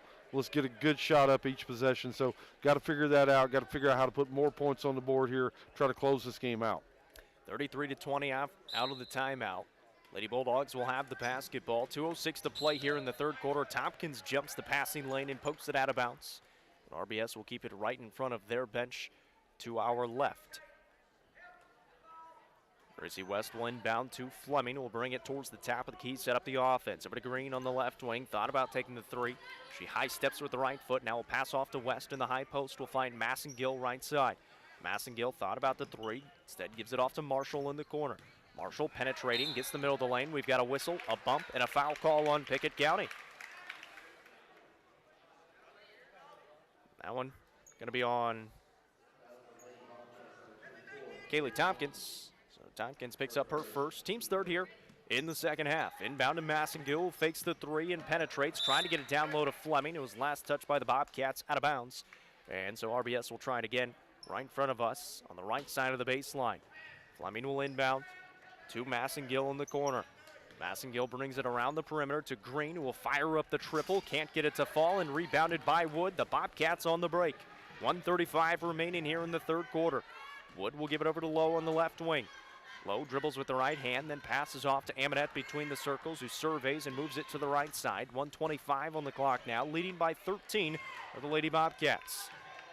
Lowe dribbling with the right hand, setting up the offense, trying to lull her defender to sleep. Picks up her dribble, gives it off to Tompkins, who fires away the triple. That one a little bit deep, no good, but the rebound picked up by Shayla Wood. Goes to the basket and lays it up and in.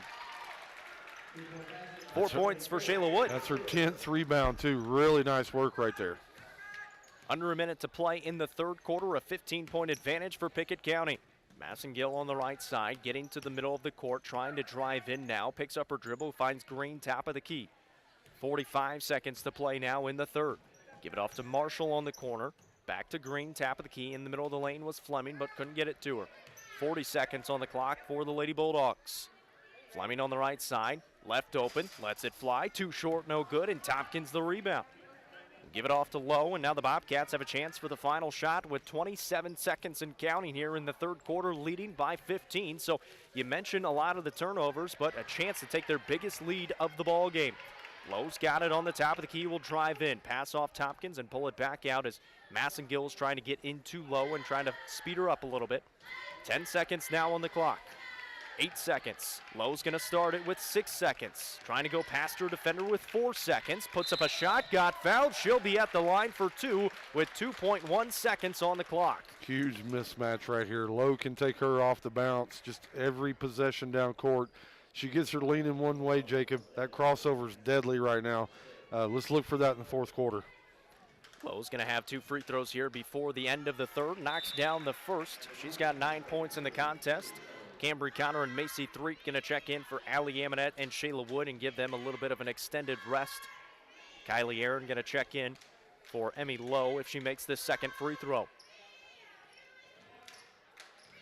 2.1 seconds on the clock. Lowe going to have a second free throw here.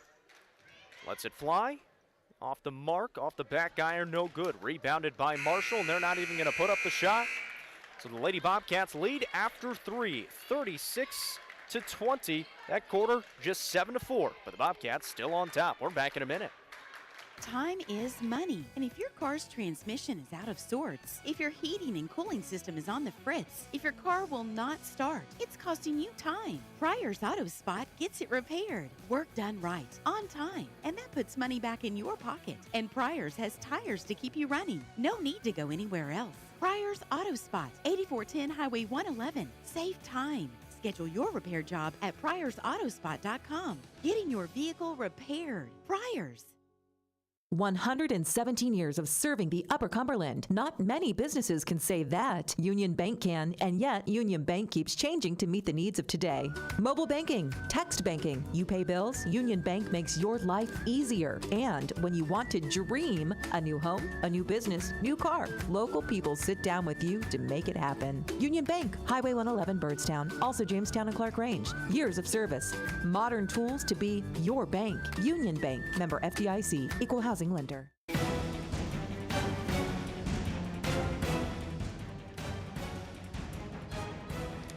Fourth quarter about to get underway here from Red Boiling Springs High School. 36-20, the Lady Bobcats on top in the first matchup. Got to go all the way back to before 2022 even started. Pickett County won this one 48-29. Great play to start the fourth quarter. Turns into 2 points for Ella Kiesling. She hasn't had 2 points in quite some time. She's mainly been hitting threes. Really nice pass, too, by Emmy Lowe. She was able to find her on the back cut. Really nice play. The other end, Fleming missed, but Thompson was able to get the putback for 2 points of her own. Wood at the other end, spots up for a deep 2. That's short, no good. And so after only being 7-4 in the third quarter, we've already seen 2 shots in the first 30 seconds of the fourth, make it 3 shots, but it's a miss from Powell and then a foul on the rebound on Red Boiling Springs. They're going to tag Brianna Thompson with it. That's her second. And again, Shayla Wood doing a nice job getting position there. Yeah, really good box out. She's got her body on her. Just had to go through it in order to get the ball. Not going to be able to do it. Really nice block out. Emmy Lowe just going to dribble to break the press of Red Boiling Springs with ease. They still lead by 16, 38-22. Lowe's got it on the right side, and it's stolen away by Massengill. Good defense that time by Bailey. A minute in here to this fourth quarter. Fleming penetrates, kicks out to Powell. She'll try to penetrate, blocked away by Reeder, and then just poked out of bounds by Reeder. Tell you what, it's tough to take it inside on Callie Reeder. She understands, Jacob, at the high school level, a lot of times girls want to swat, they want to volleyball it. Reeder understands if I just go straight up, I create an advantage, and she's really been able to do that. Really nice defense. Fleming got to the middle of the lane, put it up. It was in and out, no good, and then the rebound poked out of bounds, last touch by the Bobcats, and Coach Smith doesn't like what he's seeing on the defensive side of the ball, so he's going to take a timeout. 6:49 to play here in this fourth quarter. Just a 30-second timeout, and the first timeout taken by Coach Smith, leading by 16. And tell you what, this is a very good Red Boiling Springs team. I mean, you go through their schedule, they have not had a game like Pickett County's when they lost 48-29 by 19 points. That's the only game that they've lost by more than 12 points, that being the Clay County game a couple of days ago. Yeah, Pickett County plays at an extremely high level when they play this Red Boiling Springs team. just playing at an extremely high level. They've shot the ball really well. Let's see how the last 6 minutes goes down here, Jacob. Got to remind you, this is a ranked Red Boiling Springs team. Fleming misses on the jump shot, but rebounded by Thompson. Kick it out to Massengill, tries the triple. That's off the mark. Long rebound, fought for, and Shayla Wood's got it. She'll lead the break for the Lady Bobcats. At the top of the key, moves it to the right side, picks up her dribble and finds Emmy Lowe. Lowe will pull it back out, set up the offense. A minute and a half in here to this fourth quarter. Still leading by 16, 38-22. Lowe's got it on the free throw line. Move it to the right side for Reeder. Will find Lowe in the corner. Drives it right baseline, then pulls it back out. Some tough defense by Marshall. Lowe's going to reset the offense again here between the circles. She drifts towards the left side, passes it back right side to Reeder. Down low to Amonette, trying to back down her defender. Put up the shot. It was altered and stolen away by the Lady Bulldogs. Fleming's got it out in front, trying to push the break. Kick out to Powell, moves it top of the key. Lost the handle on it, was Massengill, but gets it back. She's dribbling with the right hand. Looking to the right side, finds Powell on the wing, fires away the triple. It's short, no good, but Marshall, a wide open rebound, blocked away again by Callie Reeder. Bobcats out in front in transition. Kiesling at the other end missed, but got bailed out on a foul, and she'll be at the line for two. We talked about it. Really nice defense. It's right here in front of us. We're kind of in the end zone here at Red Bowling Springs. We've got a really good view of the paint. She keeps her hands straight up. She's intimidating shots, Jacob, and she's not putting herself in jeopardy of getting a foul. I can't stress how much really nice defense right there by Callie Reeder once again. Kiesling converts on the free throw attempt. She's into double figures again. She's got 12 of them so far tonight. 9 of those came in the first quarter. She hit 3 triples. That was the third foul on Bailey Massengill. She's going to stay in there for right now with 5:35 remaining. Missed on the second free throw. Emmy Lowe fought for the rebound. It's going to be last touch by Red Boiling Springs as Thompson went diving on the floor and fell out of bounds with it. So Pickett County will have the basketball after the missed free throw. Amonette taking it out in front of the bench, will inbound to Wood. Shayla Wood will fake right, go to the left, get to the middle of the court, put up the shot, got fouled, and now she'll be at the line for 2 shots. Shayla Wood, probably her strongest part of the game is drawing contact and just kind of pausing for a moment in the air, putting up the shots and going to the line. Foul's called on Claire Fleming, her second. Yeah, Shayla Wood took him to the woodshed right there, Jacob. Shayla's got a lot of upper body strength.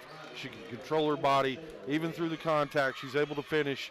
She's at the line right here. She knocks down the first one. She's going to try to stretch this lead to 19 if she knocked the second one down. Callie Reeder's getting a rest here and getting a little bit of a talking to from Coach Smith. Missed on the second attempt was Shayla Wood. She's got 5 points here tonight, but as Casey mentioned, into double figures in the rebounding category already. 40-22, Lady Bobcats lead by 18. 5:17 to play in this ball game.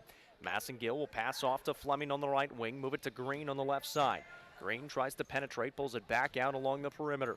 Green gives it off to Fleming again, top of the key. Fleming drives in, kick out. Marshall, 3 ball from the corner, off the backboard, no good, out of bounds. That's going to go to Pickett County. Red Bowling just seems a little out of sorts right here, Jacob. I don't know if they've got stale legs from last night, a little hangover, but it's a big emotional win last night. Not playing with a whole lot of energy right now. As I look on the players on the court and the bench, just not a whole lot of enthusiasm. We'll mention this is the 3rd game of the week for Red Boiling Springs. On the other hand, for Clark Range, they're playing tonight and they're playing tomorrow. They're playing 4 games this week. That's going to be tough for the Lady Buffaloes. Here's a 3 from Kiesling from the right side. That's surprisingly off the mark. That's the first missed 3 in quite some time for Ella Kiesling.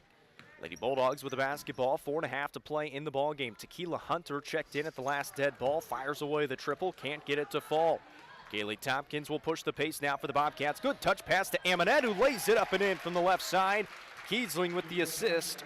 A great pass from Kiesling and 2 points for Allie Amonette. Wow. She's into double figures. Really nice run right there. Great touch pass. Players are looking up. They're not looking down. Found them in the run. Really nice job. It's a 20-point advantage. That was probably a foul on Tompkins they didn't call. Rebound loose.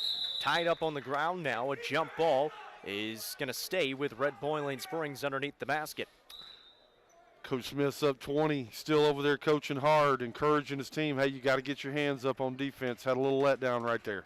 Rhiannon Hicks checks in for the first time for the Lady Bulldogs. The first time the lone senior has played in this game. Massengill down low, a hook but no call. They call the foul on the Lady Bobcats instead. And it looks like they're going to tag Emmy Lowe with it. 4th team foul. Lowe's going to pick up her 3rd. At the line is going to be Bailey Massengill. She did make the shot, misses on the 3-point conversion though. So Massengill with 4 points. Makes it 42-24, 3:45 to play in this ball game. And again, Red Boiling Springs, the lowest point total of the season is 29. The first time these two teams met, down low, Shayla Wood, another 2 points. 44-24 now. This is Massengill with the basketball, and it looks like Pickett County is going to empty out the rest of their bench. Hicks drives in, blocked away by Kaylee Tompkins. So Callie Reeder out of the game. Tompkins checks in, and she comes up with a block. 3:16 to play in a 20-point ball game. Amonette fakes on a triple try from the wing. Move it off to Wood, top of the key. Coach Smith just barking out, spread it out, run the offense. Nothing too fancy here. Kiesling driving in, pulling up from 10 feet. Floater is good. Oh, nice move right there. Nice little crossover. Got the defender leaning. Was able to rock her, put her on marbles, Jacob. Nice basket right there by Ella Kiesling. And it looks like that's going to be it for the starters, except for Callie Reeder, who checks back in. So the rest of the Lady Bobcats in. Cambry Connor, Kylie Aaron, Macy Threets, and Ava Kiesling, along with Callie Reeder. And the same thing for the Lady Bulldogs as well. The only other player that hadn't played was Emma Woodcock. So she's in as well for the Lady Bulldogs. Kennedy Marshall here for the Lady Bulldogs. We'll give it off to Hicks on the left baseline. 2:47 to play in this ball game. Hicks to the middle of the lane. Left hand too strong. Reeder fighting for the rebound. Missed it. Loose on the ground. Picked up by Marshall. Tried to kick it out to Woodcock. It's loose and picked back up by Marshall.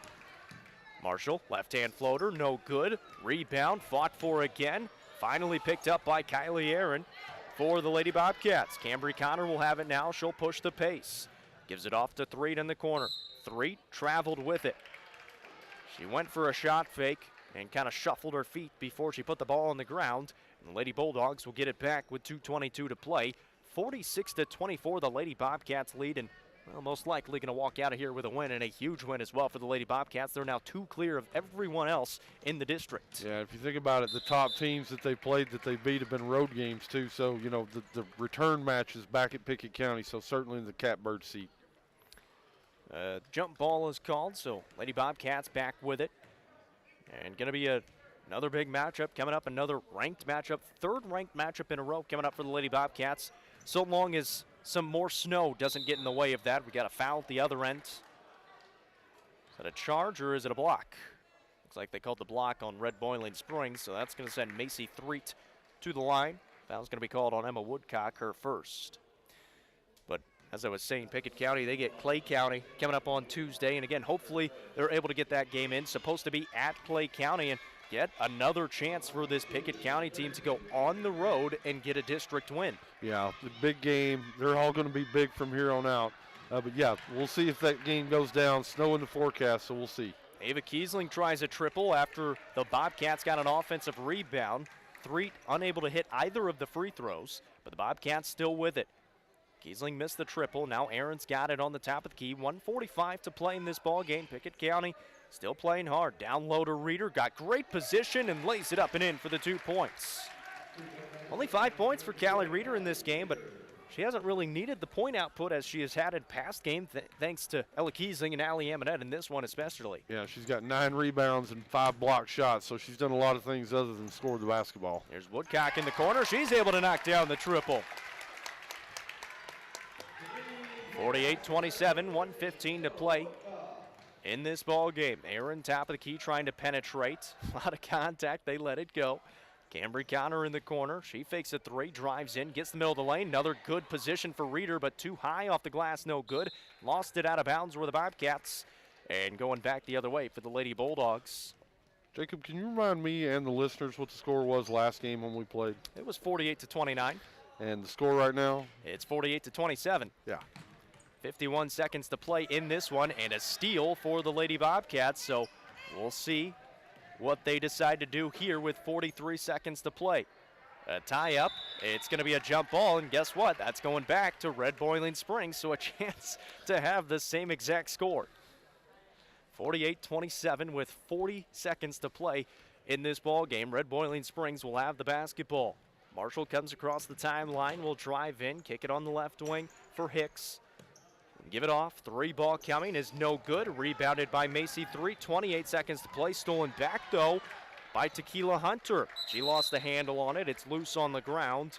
And that's gonna be another jump ball and go to the Lady Bobcats. So yeah, these two teams getting together and pretty similar outcomes. Yeah, absolutely. Lady Bobcats, nice defensive effort tonight too. Red Bowling didn't shoot the ball extremely well, but that's probably got a lot to do with Pickett County's defense. Down low, getting fouled is Cambry Connor, and Connor's going to be going to the line for a chance for 2 free throws here. 12.8 seconds on the clock. Foul is on Tequila Hunter, her first. And it sends Cambry Connor to the line. First one is good, so we're not going to have the same exact score, but Cambry Connor does get into the scorebook, 49-27. Connor will try it again with 12.8 seconds on the clock. 2 for 2 for Connor. She's got 2 points. 50-27 the score. 23 of them on top of Red Boiling Springs. Almost a turnover. Loose on the ground. 4 seconds to play. Still loose on the ground. Goes out of bounds, and .1 on the clock is going to belong to Red Boiling Springs, so they're just going to inbound. And look over there on the Pickett County bench, Jacob. That was a nice defensive series. A lot of players diving for the ball. The girls over there on the bench, the starters, are the ones cheering the loudest. I love to see that. Another massive district victory for the Pickett County Lady Bobcats. Final score 50-27. The number 4 Pickett County Lady Bobcats, they're fighting for a top 2 spot in the state in Class A. We're going to take a short break, come back, and break it down for you. Since 2007, Dale Hollow Exxon has been serving this community. That's a lot of buzzer beaters and great wins. Jason Meadows and the team at Dale Hollow Exxon love the Bobcats and are proud to support the team. On your way to the next game, swing in for a fill-up. Sandwiches, fresh baked goods, and delicious pizza for every Bobcat fan on your team. And of course, Synergy Supreme Gas from Exxon to keep your car running with the speed of the Bobcats. Dale Hollow Exxon. Refuel after every game at Dale Hollow Exxon. As Pickett County soars higher this year, so does Amonette Eagle Auction. When you need your property sold, there's not a better team to call. Amonette Eagle Auction has the knowledge, skills, and tools to get the most money for you and your family. Check out eagleauctions.com to find out more or to see information on upcoming auctions. You might find just what you're looking for. Thanks, Amonette Eagle Auctions. When you need to get it sold, call Amonette Eagle Auction. We soar higher.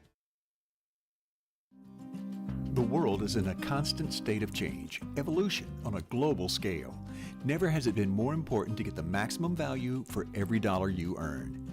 At People's Bank, we've improved many of our most popular financial products and added new services that can help you manage your money more effectively. At People's Bank, we offer everything you need to make the most of every paycheck. People's Bank and Trust Company of Pickett County, investing in the future, one customer at a time. Equal Housing Lender, member FDIC.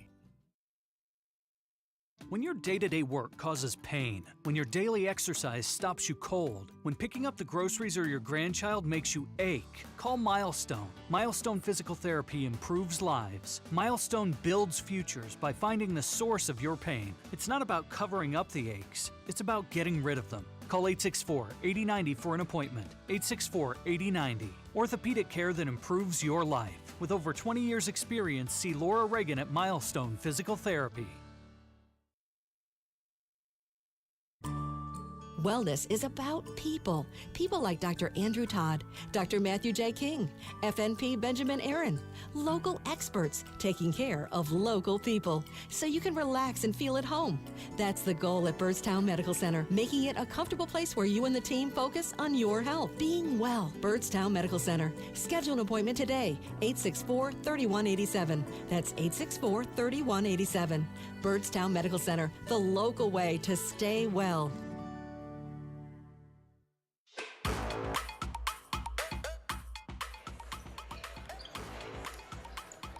Welcome back to Red Boiling Springs High School. The Pickett County Lady Bobcats improved to 15-3 on the season, 4-0 in District 7 play, and they are still the number 4 team and probably moving up after beating Clark Range and beating number 6 Red Boiling Springs in those state rankings. The final score in this one, 50-27. Very similar to the first game these two teams met, and a chance to take a 2-game lead. I mentioned it. Clay County taking on Gordonsville tonight, so we'll have to find the final score of that one, as Clay County only had 1 loss in district play, but still first place in the district are the Pickett County Lady Bobcats. Yeah, they're playing with a lot of confidence, Jacob. They shot the ball extremely well. Red Bowling did not. I think that's got a lot to do with the Lady Bobcats' defense tonight. Go back and you look at the scores. They scored 8 in the first, 8 in the second, only 4 in the third, and 7 in the fourth. Only put up 11 points in the second half. Really good defensive effort. Didn't see a lot of emotional fortitude from the RBS team. You could tell they were a little tired. You could tell they played a lot of games this week. So that probably had a lot to play into tonight's game. But hey, gritty win by the Lady Bobcats. Tough place to come here and win. They're in first place, Jacob, and they've got home games with a lot of these key teams coming up in the second half of the district schedule. Final score in this one, 50-27. Let's go through the stats real quick. Ella Kiesling led the way again with 14 points, 11 of them for Allie Amonette, 9 for Emmy Lowe. Callie Reeder had 7, make that Shayla Wood with 7. Callie Reeder had 5, and 2 for Kaylee Tompkins and Cambry Connor. On the other side, for the Red Boiling Springs Lady Bulldogs, held to just 27 points, their lowest total output this season. 2 players with 8 points in Claire Fleming and Chloe Powell. 2 players with 4 points in Bailey Massengill and Brianna Thompson. And 3 points for Emma Woodcock. Final score 50-27. The Lady Bobcats improved to 15-3 and 4-0 in district play. They will take on Clay County on the road next Tuesday. The Lady Bulldogs of Red Boiling Springs fall to 13-5 and 2-4 in district play. They will take on Jackson County here at home next Tuesday. Let's switch gears. We got another game coming up on the boys' side. The Pickett County Bobcats 15-3 and 3-0, the same record as the girls now. Number 1 in Class A, taking on Red Boiling Springs in a game that they won fairly easily, 63-23. Earlier on in the season was a weird start in that game. If you guys remember, we had a technical foul called on the bench and then a couple of free throws, and it was fairly close to start, but then the Bobcats were able to pull away in the end. Yeah, Bobcats on paper, Jacob, probably a far superior team, but that's why they play the games, right? It's going to be a good game tonight. Let's talk a little bit about tonight's Casey's keys for the game for Pickett County. They're playing with confidence on the offensive end. I think they should be able to exploit RBS tonight off the bounce and from the three-point range especially. Look up for matchup issues. They're going to have a mismatch versus Wattenbarger. Look to see if he can get easy buckets and get going early. Other personnel, RBS is going to face some other mismatches. So we'll keep our eyes on that tonight. They've got to force tempo, I think, Pickett County. Look for easy transition buckets, forcing their own turnovers, getting out in those passing lanes like they really started doing well in the tournament in Florida. Really been building on that for the past 3 or 4 games, so we'll look for that tonight. And then I'd also look for full court pressure early on. Lastly, continue being the best version of themselves, Jacob. We talked about it. They need to eliminate turnovers, bad possessions. When they don't play extremely well or they go through spurts where they don't play well, it's typically because they're not getting good shots. Working on getting better shots and making the extra pass to get the open looks. Jacob, Pickett County, the best team in the state according to the AP. They got their work cut out for them tonight. Should be a good game.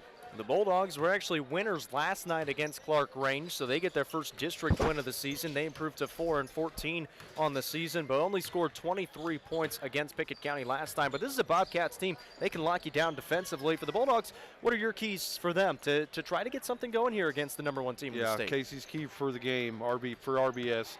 Really feel like they've got to slow it down, Jacob. They got to take their energy and their quickness away. We know Pickett County plays with a lot of energy. They play in a lot of spurts. They can score points really quickly. So I think taking some air out of the basketball, getting the most out of each possession. I don't think it can allow any open, uncontested shots. We know Pickett County can knock it down from three-point range on the boys' side, just like they can in the girls. So force the jump shooters off their spots and into something not as cozy or not as comfortable. And then lastly, they've really got to protect the glass, especially on the defensive end. If they allow Pickett County to get second, third shots, it's going to be a long night for RBS. Jacob, that's tonight's Casey's keys for the game. They beat Clark Range last night 65-39, so they have opportunities and they have the ability to put up some points. Can they do it against the Bobcats? It's the number 1 Pickett County Bobcats taking on the home team Red Boiling Springs Bulldogs. That's coming up in just a little bit. The Pickett County Bobcats. Today's game sponsored by First Choice Family Care. When you're on the injury report, your choice is First Choice Family Care. 864-3232. By Kiesling Insurance. Auto, home, life, business insurance. Protecting families like yours with the best coverage. Kiesling Insurance. Pryor's Auto Spot. Saving you money on your next set of tires. Auto repairs, diesel too. Pryor's Auto Spot, Highway 111. And by People's Bank, Pickett County's community bank. Investing in the future, one customer at a time. People's Bank. 117 years of serving the Upper Cumberland. Not many businesses can say that. Union Bank can, and yet Union Bank keeps changing to meet the needs of today. Mobile banking, text banking. You pay bills, Union Bank makes your life easier. And when you want to dream a new home, a new business, new car, local people sit down with you to make it happen. Union Bank, Highway 111, Byrdstown, also Jamestown and Clark Range. Years of service, modern tools to be your bank. Union Bank, member FDIC, equal housing lender. This is Emily Gibson, your Twin Lakes security sales consultant. The holiday delivery season is here. Know what's happening with Santa or the services that don't use reindeer with a high-definition camera system from Twin Lakes Security. With Twin Lakes, you can monitor deliveries in real time to ensure that your packages are safe and secure. Give me a call to talk about protecting your holiday deliveries and more at 931-528-2005 or visit us online at twinlakes.net. T insert number C-0026. It's game night, but sniffles are slowing your MVP. Your choice is First Choice Family Care. Dad doesn't feel like a pickup game. Your choice is First Choice Family Care, 864-3232. Mom's been benched all weekend. Your choice is First Choice Family Care. Taking care of your family team all year round. Primary care, preventative care, wellness. Your choice is First Choice Family Care. Walk-ins and appointments. Your choice is First Choice Family Care. Always accepting new patients. Time is money, and if your car's transmission is out of sorts, if your heating and cooling system is on the fritz, if your car will not start, it's costing you time. Pryor's Auto Spot gets it repaired, work done right, on time, and that puts money back in your pocket. And Pryor's has tires to keep you running. No need to go anywhere else. Pryor's Auto Spot, 8410 Highway 111. Save time. Schedule your repair job at pryorsautospot.com. Getting your vehicle repaired. Pryor's. Rolling toward tip-off. Pickett County basketball. The People's Bank countdown to tip-off. The Dragons visit Gainsboro. This is Around UC Sports Nation. The York Institute Dragons finally opened the district portion of their basketball schedule tonight in Jackson County, who's ranked third in the state in Class 2A. Coach Rodney Pyle wants to see his team regain the fire they showed in their 8-1 start to the season. It's more about getting our mindset, more about getting in the groove, having more of an eye of a tiger in your eye. Go out there and we score, we stop, instead of, I hope we score, I hope we get a stop. And so we've got to get more of an aggressive attitude. The Monterey Wildcats travel to Sequatchie County looking to shake off Tuesday night's loss to Jackson County. Coach Linus Martin sees tonight's game as important in the district race. Us, Sequatchie and Bledsoe, are probably the teams picked 3rd, 4th, and 5th. You really want to stay out of that 4-5 game at some point. If you can take care of playing those two teams and go 4-0, that helps your chances, down the road. So if we can go down there, I think it get us back on track with a big district win and kind of see where we go from there. Livingston Academy returns home to face Upperman after a tough night at White County on Tuesday. Wildcats coach Jimmy Miller says it may appear that Upperman is having a down year, but he's not buying it. They're very good at keeping the game and the score where they needed to be to have a chance to win. Throughout history with that team, that's something that they do, control the pace of the game, control the offensive output. With the rivalry that it's always been with Livingston and Upperman, we have to expect definitely to have our hands full Friday night. I'm Tom Duggan. We'll keep you updated on scores throughout the evening from UCSportsNation.com. Welcome back here on Pickett County Bobcats basketball, talking with head coach Joseph Amonette. 15-3, 3-0 in district play now. Beat Clark Range the other night, 71-48. Clean win for you guys. Got out of there fairly healthy. What were your thoughts on the win? And I guess, did you think the guys played well in that one? I was happy with our effort. Going into Clark Range, 4 years ago, I think with this group of seniors, 4 years ago, we went in there and got beat about 25 points. So it's amazing what can change in 4 years. But it's a hard place to play. They play really hard, and it was an opportunity that everybody on the team got to play major minutes. So I thought it was good for our team. and it's a conference win, and that's important. That's something Casey brought up as well. Even in the second half, Zach or Will didn't play that whole second half. You were able to kind of bring in some of those younger guys. Is that something you've always tried to do in your coaching career, is try to get those younger guys in and give them a chance? It is. I have. I'm not a. I grew up in a little different time as far as basketball, when a lot of stats weren't kept up with. I'm not a coach that chases stats for kids. I want us to play. I want us to get better. And I knew the game was. I think we were up 44-19 or something at half, and I wanted to give some other kids an opportunity. I thought Zach and Will had done all that they needed to do when giving them an opportunity to rest, and I was happy for the kids. I think Eli Reagan probably had his biggest night of scoring. And then Caleb Lowhorn and he's got an opportunity to really score in the paint. So I thought it gave some other kids an opportunity, and I thought we grew as a team. Caden Miller, I saw him coming in. He was playing hard. I saw had the wrist brace on, struggling to handle the basketball, but he was getting some good minutes. Gage Harris getting some good minutes. How cool is it to kind of see those guys? I mean, I'm sure they're practicing hard against your first team guys. How cool is it to see them just get an opportunity like that? It is. Caden's got a sprained wrist, but he was able to come in. I think he had 5 rebounds in the time he was in there, and Gage got to play. And they were getting to play against Clark Range starters. And why that's important is why we think they practice hard. Next year those two guys are going to be in that spot. So I'm a big believer is the first time that a kid walks into that, you don't want them to be started and just thrust upon. So I tried to take an opportunity to put those guys in that position. I thought they did pretty well. At this point in the season, you know your team. You pretty much know what you're going to get out of them. What are you guys working on specifically in practice? Are you working on anything X's and O's wise, or is it kind of more just working on execution and getting ready for games? Offensively, the one thing we're going to do every day, we're going to shoot the basketball every single day. And outside of that, it's offensive execution and to getting better defensively. And the reason for offensive execution, we're not close to playing our best basketball. And there's a minute, small reason in these guys' minds on why they do what they do every single time. And as you get into tougher competition, there's those small things, little things that you do execution-wise help you win ball games. And that's just the things we're focusing on right now. We get Red Bowling Springs again on Friday. Beat them already this season, 63-23. Obviously, really good defensive effort.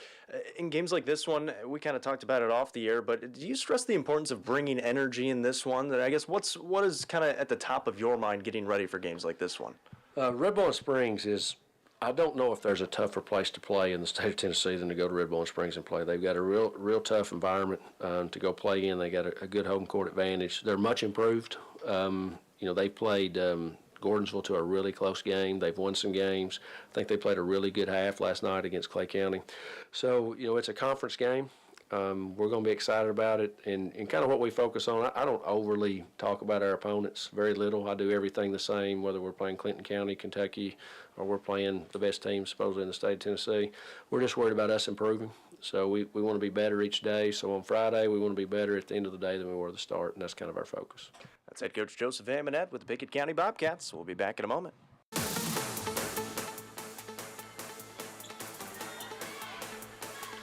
And as we bring it back, the tip is up and we're underway from Red Bowling Springs High School. The Pickett County Bobcats start out with the basketball first. Same starters for the Bobcats, Will and Zach Amonette, Heath Wattenbarger, Caleb Lowhorn, and Hunter Wattenbarger. Starts off with the basketball in the corner to Hunter Wattenbarger, fires away the triple, in and out, no good, and rebounded by Red Bowling Springs. Same starters for them as well as we saw last time. Chris Hackney wears the number 1, Colton Copas number 5, Riley Thompson is 12, 20 is Jordan Bohannon, and Zach Carter is 21. Bulldogs with the basketball here. Tied up at 0 is the Bulldogs team, 4-14 on the season. They're 1-4 in district play, won last night against Clark Range, and a big win for them. The Bobcats, obviously the number 1 team in the state in Class A. They're 15-3 in the season and 3-0 in district play, so playing very good basketball. But saw this going back to that first game that they met. It was 24-4 after the first quarter. However, it was a very slow start, and then the Bobcats were able to kind of settle in, and that's kind of what's going on right now. The Bobcats in a zone defense trying to turn them over, and that's exactly what they just did.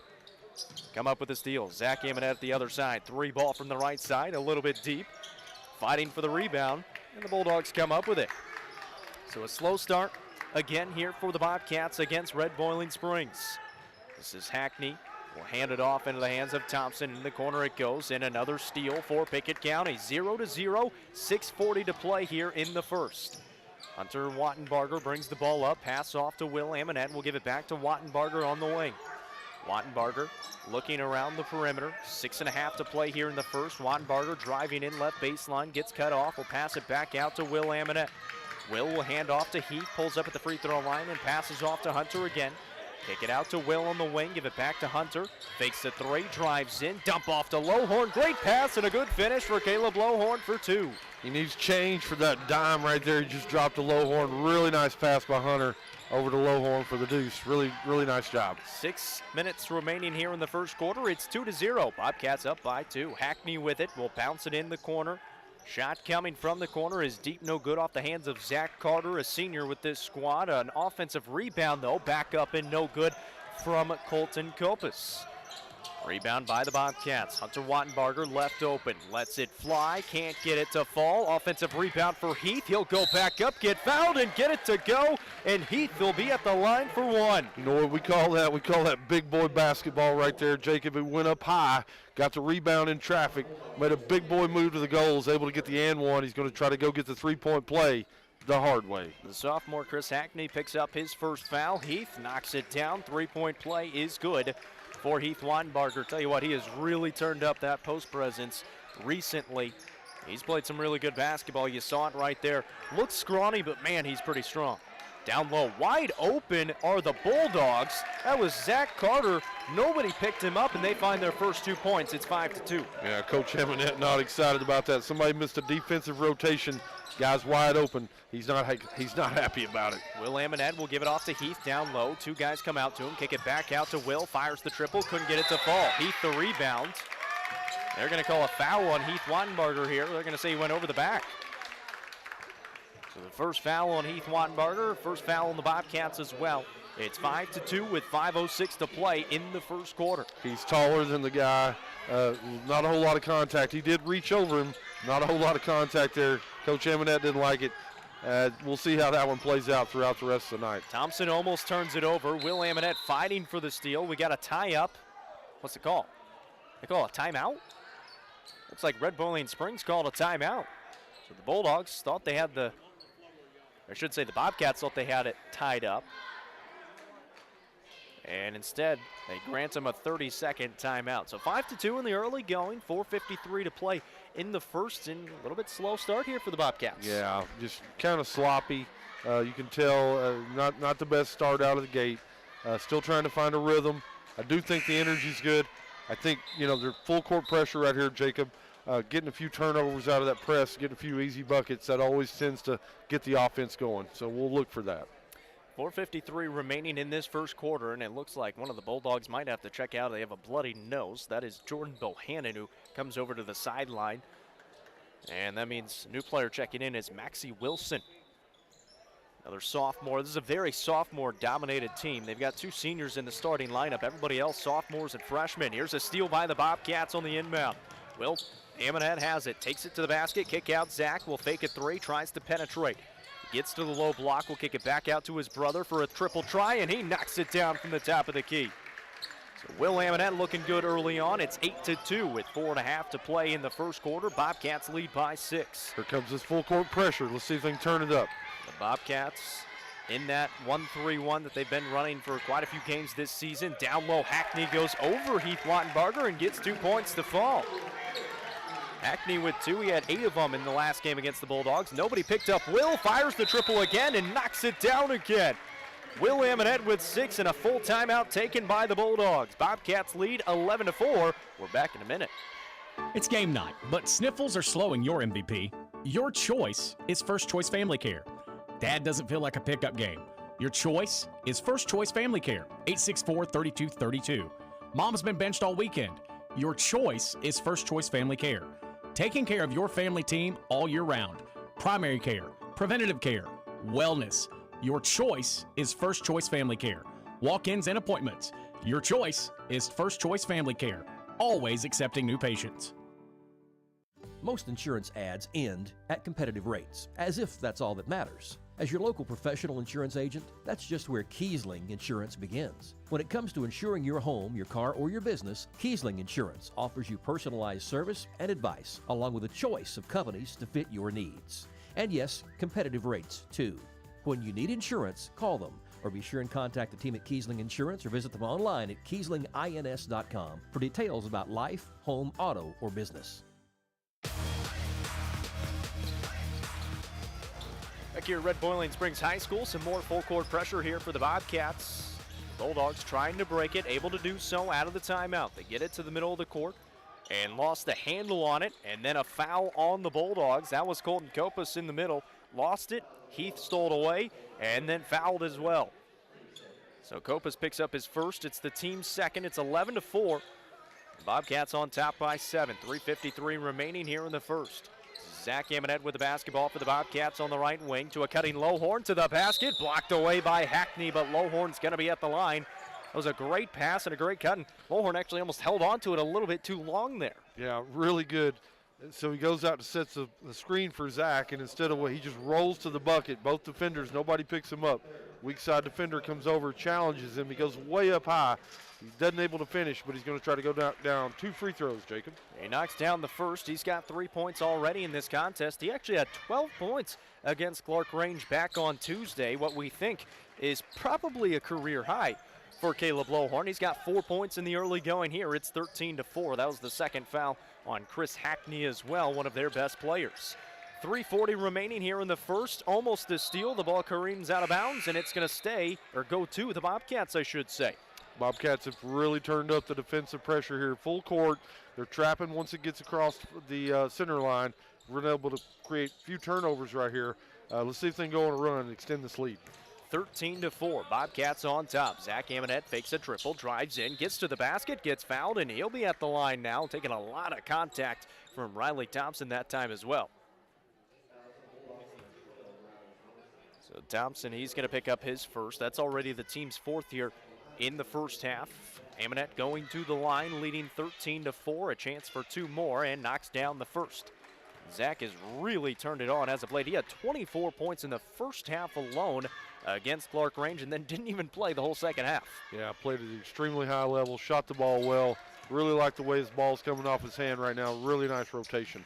2 points from the stripe that time for Zach. It's 15-4. 3:25 remaining here in the first. On the left wing, it goes to Copas. Will fire up the triple. In and out, no good. That ball was halfway down. But Zach Amonette gets the rebound for the Bobcats. He'll lead the break. Zach brings it across the timeline on the top of the key. Crossed over, lost the handle, and got it back. Pass off to Jacob again. Now drive it to the right side. Find Will. Has the hot hand. Lets it fly. It's off the mark. No good. Had hit 2 threes. Now Jacob Amonette picks up a foul 94 feet away from the basket. He tried to cut off the baseline for Zach Carter, and Carter able to kind of drive into him, draw some contact, and the foul called on Jacob Amonette, his first. It's the team's second for Pickett County. Bulldogs still trying to come across the timeline here. They finally do. Thompson has it on the top of the key. Move it to the left wing for Copas. Drives in. Floater with the right hand is no good, and rebounded by Heath Wattenbarger.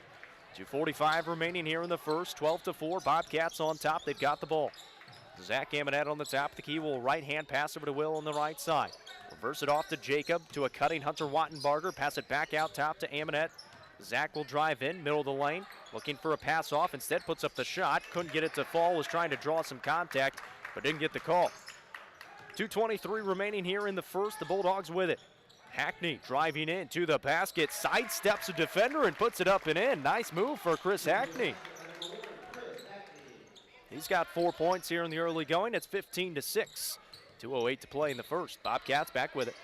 Zach Amonette, right side, free throw line extended. Looking for a screen, falls to the ground with the ball. Thompson goes diving on the ground after Heath Wattenbarger, and Thompson going to be tagged with his second foul.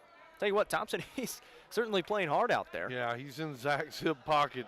You know, when you're playing against, and we hadn't talked about it yet, Jacob, but a McDonald's All-American nominee, you want to try to get up in him. You want to create frustration. You don't want to let him score because you want to tell everybody at Monday how you held him down. You held that McDonald's All-American down. Will Amonette goes up as he somehow brings down a skip pass from his brother Jacob and then stolen away. Bulldogs on the break now. This is Kopus with it on the right baseline. Bounced it off to Hackney, middle of the lane. Floater is good. Chris Hackney with 6 early points and gets them within 7. It's 15-8 with 90 seconds to play in the first. Zach Amonette with it for the Bobcats on the right side. Hand off, Jacob will fake it 3. Bring it along the perimeter, pass off to Hunter, top of the key. Looks to the sideline. Riley and Zach are just battling down low. Zach's trying to clear out some space. We got a foul call, and that's going to be called on Thompson. Or wait. Never mind, they called that on Zach Amonette. Yeah, I'm not sure about that one. Jacob, he's grabbing his arm. He's trying to go straight up. He's holding him and hooking him. He's just trying to get away from him. I don't like that call. Well, he's getting a long explanation here from the referee, and they were letting him go for a little while. They were just kind of hand fighting, and both Zach and Riley have smiles on their faces. So that's going to be kind of a fun matchup going forward. So the first foul on Zach. Riley's already got 2 fouls on him, so he has to be careful as he's taking on that duty of guarding him defensively. Here's a 3-ball coming. Will Amonette falls to the ground again. And the 3-ball is good for Colton Kopus. Timeout taken by Pickett County. Will Amonette falls to the ground again, and then we've seen that before. He injured that right leg earlier on in the season. He re-injured it against Clinton County last week, and it looked like kind of that same thing. He tries to plant or pivot one way and just kind of plants the wrong way, gets up on his own power, and is able to walk it off. So looks to be okay for the time being. And so he's going to come out of the ball game. Caleb Lohorn checks back in. So that's one thing that Will's going to kind of have to deal with as the season goes on. That knee not 100%. And he's had to deal with it already twice this season where it just kind of buckles on him. He does have a brace on it. Yeah. But it just kind of buckles on him and kind of loses his power on it. Yeah, his lateral motion, you can tell he's not 100% on it for sure. It is a 4-point ball game here. Hunter Wattenbarger with it. Jacob Amonette, 3-ball try, off the mark, no good. Rebounded by Kopus. So the Bulldogs a chance to get within 1 possession with 38 seconds to play here in the first quarter. This is Kopus into the corner. 3-ball from Carter, no good. Rebound loose, picked up by Riley Thompson. He lost it out of bounds though, and whoa, that's not the right call. They called it Bulldogs basketball. Thompson just dribbled that ball out of bounds. Yeah, missed a call right there, no doubt. Well, the Bulldogs fortunate to retain possession there. So another chance for them. We'll see if they can make the most out of it. This is Carter on the left side. 20 seconds to play in the first. It's 15-11.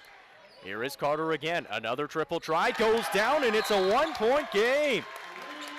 Carter knocks down the triple. He's got 5, and another timeout taken by Pickett County. 15-14 is the score with 12.8 seconds here in the first quarter. I believe there was a timeout taken. There was a whistle. I guess I don't know if it was a timeout.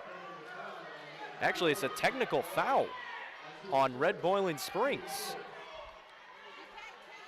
So a technical foul on Red Boiling Springs is going to lead to 2 free throws coming here for Zach Amonette, but they're still trying to figure out. We're still trying to figure out why the technical foul I have is no idea. called. We heard a whistle after the bucket. I thought it was just a timeout by somebody, and I was really concerned because you only got 12.8 seconds to go. Why would you blow a timeout for only 13 seconds to go? It looks like they've just thrown this coach out of the game, though, maybe. I'm not sure. No, he's not. He didn't get the technical foul. I mean, they must have called. I think they called it on Zach Carter after he made that 3. I don't know if Carter said something or what it was because Coach Molinix is still standing. You're right. And they do have a foul up there. So 12.8 seconds. Zach hits both free throws. Bobcats with the basketball. Jacob Amonette with it on the top of the key, driving in. He gets fouled. And that's going to be the 7th team foul as well. So that means 1-and-1 coming here for Jacob Amonette. Yep. So it stops the clock at 4.9, and it sends the freshman to the line for 1 and bonus. And that's the 3rd foul on Chris Hackney. So the Bulldogs into some foul trouble. Jacob Amonette, 1 and bonus, knocks down the first. Front end good.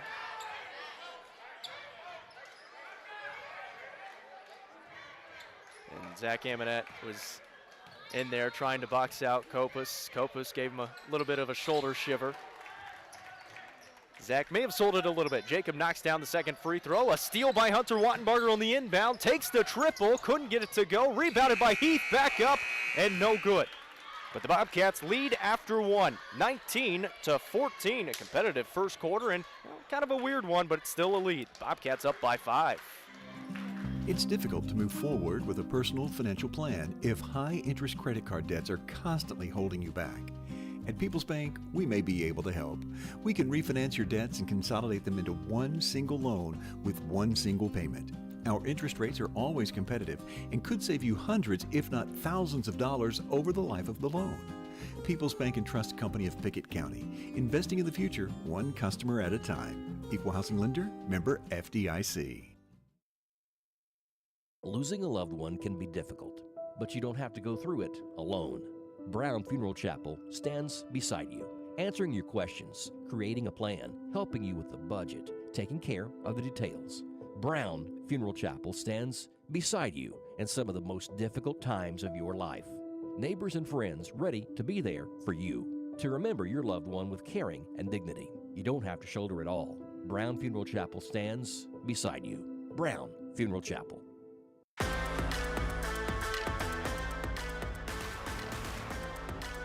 Welcome back here to Red Boiling Springs High School. My name's Jacob Vincent. Casey Bolden to my right. You're listening to UCSportsNation.com. Pickett County basketball. The girls a big win in the first game, 50-27. The boys in a close one right now after one quarter of action, 19-14. And I think the best way to describe it is weird. It was the first time these two teams met. It was a weird game, especially to start. And same thing to start out this one. It turns into a turnover, though, for the Bulldogs to start out this second quarter. So the Bobcats back with it. Jacob Amonette to the basket, left hand, too strong, no good, and Kopus the rebound. Hats off to the Bulldogs, though. They're still sticking around. Hats off. They're playing against the best team in the state, and Pickett County's going to get everybody's best game. Jacob, they're the hunted, no doubt. Carter misses on a 3 attempt. Lohorn able to rip down the rebound.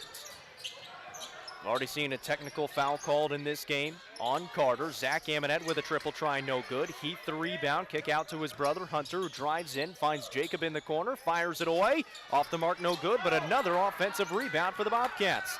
Zach Amonette to the basket, lays it up and in with the left hand. Good move for Zach. That's his first field goal of the game. He's got 6 points. It's 21-14. Bobcats lead by 7. Looked like at one point they were going to run away with this game, and then it got all the way back to a 1-point game in the first quarter before a technical foul on Carter. Here's a 3 from Thompson, who knocks down from the left side. Riley Thompson has been taking on that defensive duty on Zach Amonette, gets in the scorebook there. It's 21-17. Zach Amonette finds his brother Jacob in the corner, drives in underneath the basket and tried to throw it out to Hunter Wattenbarger on the top of the key, and just an errant pass goes out of bounds. And a timeout taken here by Red Boiling Springs. That's already their 3rd timeout taken, and there's still 6:26 to play in the second quarter. I understand coaching hard and trying to get your team set, but you're not leaving yourself a whole lot of room in the second half if this game's going to be close. Yeah, we saw what happened Tuesday night when Lamar Rogers, they ran out of timeouts. Really needed one at the end of the game in order to get the clock stopped after a made bucket. Just didn't have any.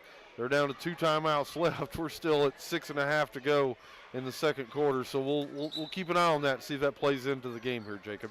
21-17 right now, a 4-point advantage for the Bobcats, and another chance for the Bulldogs to get within 1 with a 3 or 2 with a 2. 6:26 remaining here in the second quarter. Kopus will bring it across the timeline for the Bulldogs. Dribbles it towards half court, picks up his dribble, will pass off to Thompson on the left side. Thompson will throw it all the way over the top, back to Kopus on the top of the key. He surveys, finds Thompson left wing again, who steps in over to Hackney. Back to Thompson, just made a triple from there, doesn't take it. Now Hackney takes the triple, he hits, and we've got a 1-point game again. 9 points for Chris Hackney. It's 21-20, and again, this is a Red Boiling Springs team that had it within 10 against Clay County at the half on Tuesday. So this is a Red Boiling Springs team that's a little bit rejuvenated. Heath Wattenbarger trying to answer, does from the top of the key. How about Heath stepping outside and knocking it down? 24-20, Bobcats back up. 5:30 to play in this second quarter. Hackney across the timeline will bounce off to Thompson on the right side. Give it to Carter in the corner, brings it out of the corner, off to Thompson again. That zone defense has worked fairly well so far to start this game. Now we'll find Hackney on the left side. Thompson back with it between the circles. Over to Copas left side. He'll fake it 3, drive in, get to the basket, laid up and in from the left side. Nice drive from Colton Copas. Bobcat, or this Bulldog team battling right now, Jacob. 2-point ball game, 24-22. 5 minutes remaining in the second quarter. Hunter Wattenbarger open, lets it fly, knocks it down, and man, did he need that one. Didn't hit a 3 against Clark Range, and finally hits one here in the second quarter against Red Boiling. And guess what? Will Amonette back into the ball game.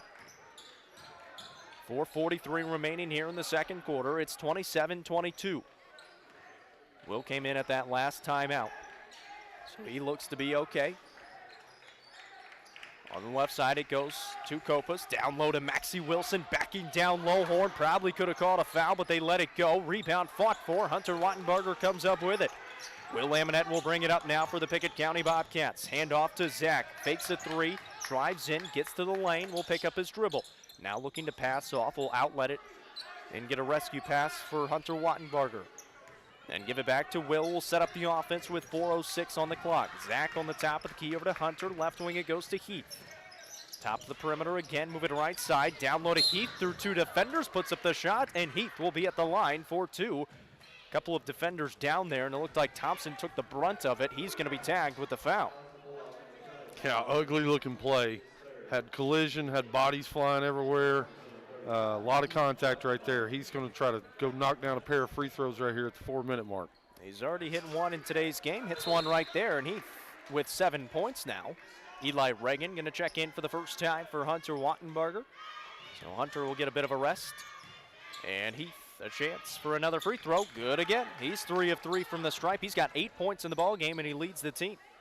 29-22, they lead it. The Bobcats do, with 3:54 remaining here in the second quarter at Red Boiling Springs. This is Thompson on the top of the key. Looks like the Bobcats have dropped back into a man-to-man defense. First time we've seen that from them in this game. Here's Hackney on the left wing. Hackney dribbling with the left hand, will cross over, trying to drive on Zach Amonette. Good straight-up defense, but then Zach, after he kind of hesitated, pulled it back out. Zach got into the face of Hackney and fouled him. And a nice little penetration move there for Hackney to draw the foul on Zach.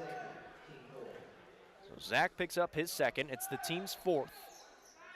Bulldogs already with 18 fouls. Still 3:32 to play here in the second. Here's Carter driving in. That's going to be a travel, and we're going to be going the other way with it. It was either going to be a travel or a push-off. And they tagged him with the travel. 3:28 remaining in the second quarter. Bobcats with the basketball and the 7-point advantage. Will bounce it off to Zach. Will move it left side for Reagan. Reagan goes top of key to Lowhorn. Give it back to Will on the wing. Free throw line extended right side. Zach left open, lets it fly. Couldn't get it to fall. Still scoreless from the perimeter in today's game, but he's got 6 total. Rebounded by the Bulldogs. Will go the other way. Hackney up the left side. Will hand off to Carter. He traveled again, but they didn't call it that time. Now, this is Copas. Move it to the left side, hand off Thompson. Gets to the middle of the lane, didn't put up the shot. Will pull it back out along the perimeter. Under 3 to play in this second quarter. Carter comes off a curl screen, spins around on Reagan, over to Hackney, who fakes left, drives right, spins around, goes up with the right hand, and couldn't get it to fall. It sat on the rim for a whole second. Zach Amonette at the other end now for the Bobcats. Hand off to Will, over to Heath on the left wing. Heath surveying will drive in, spin around, kick out Zach. Zach will try to penetrate, hand off to Lowhorn, who lays it up and in. Really nice little scoop pass. Zach's coming in, the double team's coming. He finds Caleb Lowhorn right underneath the goal. Really nice pass, really nice finish. Zach's done a really nice job of that tonight. They're really keen in on him defensively. 2 defenders come at him, and he's dumped it off a couple of times for free baskets for, a lot of times, Caleb Lowhorn. He's got 6 points already. 31-22, down low is Copas, and Copas powers through 2 defenders for 2 more points. He's got 7. We got a ball game here, 31-24. 1:56 remaining in the second quarter. Heath on the top of the key, putting some moves on Maxie Wilson. Will kick it back out to Will. Will reset the offense. Zach will come to get it. Move it over to Reagan left side, into Heath now, a free throw line extended. Back to Will on the right side. Same spot. Jabs right, Zach in the high post, spins around, drives in, gets the middle of the lane, just kind of threw up a shot, couldn't get it to fall. Caleb Lohorn inside is going to be, they're going to call a jump ball. 2 defenders were in there. And Lohorn, he didn't like those 50-50 balls getting away from him. No, he's aggressive. He's going to go after every loose ball, and when he don't get it, his feelings get hurt. He's going to go after it harder next time. It's Bobcats basketball after the jump ball. Heath in the middle of the lane, blocked away by Hackney. Good defensive play there for the sophomore. Hackney will bring it up now on the left wing, bounce it off to Carter in the corner. Behind the back, steps back, now will pick up his dribble, give it off to Kopus in the post. Kopus fakes, drives baseline. We've got a foul, and that's an offensive foul called on Colton Kopus. Yeah, really good defense that time by Heath. Kopus just created separation, put his shoulder right into his chest. Really easy call for the official. Zach Amonette checks in for the Bobcats for Heath Wattenbarger. So pretty much an all-guard lineup, and then Caleb Lohorn is that one post player here for the Bobcats. Eli Reagan, Zach Amonette, Will Amonette, and Hunter Wattenbarger on the court. 1:08 to play. Will, another triple try off the back iron, no good. Rebounded by Colton Kopus. 1 minute exactly remaining here in the first half. It's 31-24. Bobcats lead by 7. Bulldogs with the basketball. Here is Hackney with it. The lefty will pass off to Thompson on the right side. Will bounce it right baseline into the hands of Kopus. Give it back out to Riley Thompson on the wing. Thompson surveying, being guarded by Will Amonette. Will drive it to the left side, try to get to the basket, lost it out of bounds again into the cheerleaders, and that's going to be a turnover by the Bulldogs. So the Bobcats will get it back with 39 seconds remaining here in the first half, leading by 7 and a chance to add on some more. Will walk it up the floor, give it to Zach on a curl screen, pulls up from 10 feet and knocks it down. He likes that shot, and if he gets to the spot, 9 times out of 10, it's going down. That's a hard shot to defend, too. Goes way up high. Nice little teardrop. Really nice shot. Up by 9 now are the Bobcats. They're playing defense. 15 seconds to go in this first half. Bulldogs with it. This is Hackney trying to drive on Amonette. Goes up, couldn't get it. Now 7 seconds. Zach Amonette clears the rebound. 4 seconds. Zach behind the back with 2 seconds. Zach pulling up at the buzzer. No good and no call as well through a lot of contact. Halftime score 33-24 in favor of the Pickett County Bobcats. Coach Amonette trying to plead his case going into the locker room, but to no avail. Halftime score 33-24. Time is money. When your day-to-day work causes pain, when your daily exercise stops you cold, when picking up the groceries or your grandchild makes you ache, call Milestone. Milestone Physical Therapy improves lives. Milestone builds futures by finding the source of your pain. It's not about covering up the aches, it's about getting rid of them. Call 864-8090 for an appointment. 864-8090. Orthopedic care that improves your life. With over 20 years experience, see Laura Reagan at Milestone Physical Therapy. Since 2007, Dale Hollow Exxon has been serving this community. That's a lot of buzzer beaters and great wins. Jason Meadows and the team at Dale Hollow Exxon love the Bobcats and are proud to support the team. On your way to the next game, swing in for a fill-up. Sandwiches, fresh baked goods, and delicious pizza for every Bobcat fan on your team. And of course, Synergy Supreme Gas from Exxon to keep your car running with the speed of the Bobcats. Dale Hollow Exxon. Refuel after every game at Dale Hollow Exxon. 117 years of serving the Upper Cumberland. Not many businesses can say that. Union Bank can, and yet Union Bank keeps changing to meet the needs of today. Mobile banking, text banking, you pay bills, Union Bank makes your life easier. And when you want to dream a new home, a new business, new car, local people sit down with you to make it happen. Union Bank, Highway 111 Birdstown, also Jamestown and Clark Range. Years of service, modern tools to be your bank. Union Bank, member FDIC, equal housing lender.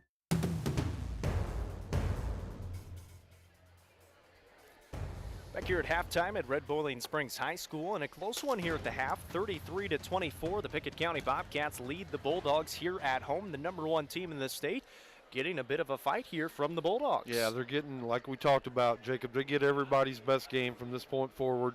They got a target on them, they got a bullseye on them, whatever cliche you want to use. They're going to give everybody's grittiest performance. You can be sure that they're going to be in Zach's hip pocket the rest of the game, trying to get him a little shaken, a little off his game, trying to get into his head a little bit. 9-point game here at halftime. We'll see if Red Bowling Springs can stick around, keep it close, and who knows what happens in the fourth quarter. They got it to within one a couple of times. Let's go through the stats very quickly here for the Pickett County Bobcats. Very balanced attack. They've had 6 different players score. A couple of them have scored 8 points. That's Heath Wattenbarger and Zach Amonette. 6 points apiece for Will Amonette and Caleb Lohorn. 3 for Hunter Wattenbarger and 2 for Jacob Amonette. On the other side for the Red Boiling Springs Bulldogs, they got 9 from Chris Hackney, 7 from Colton Copas, 5 from Zach Carter, and 3 from Riley Thompson. Halftime score 33-24. We'll take a break, and when we come back, we'll bring you a scoreboard from UC Sports Nation. As Pickett County soars higher this year, so does Amonette Eagle Auction. When you need your property sold, there's not a better team to call. Amonette Eagle Auction has the knowledge, skills, and tools to get the most money for you and your family. Check out eagleauctions.com to find out more or to see information on upcoming auctions. You might find just what you're looking for. Thanks, Amonette Eagle Auctions. When you need to get it sold, call Amonette Eagle Auction. We soar higher. Going to the doctor regularly. It's not your favorite thing in the world, but it is the key to staying healthy. So schedule an annual physical with Byrdstown Medical Center, 864-3187. A lot can change in a year. Better to fix it than wonder, right? 864-3187. Byrdstown Medical Center was started by local people to take care of neighbors and friends, like you. Schedule your wellness exam now. Most insurance is accepted. Byrdstown Medical Center, the local way to stay well.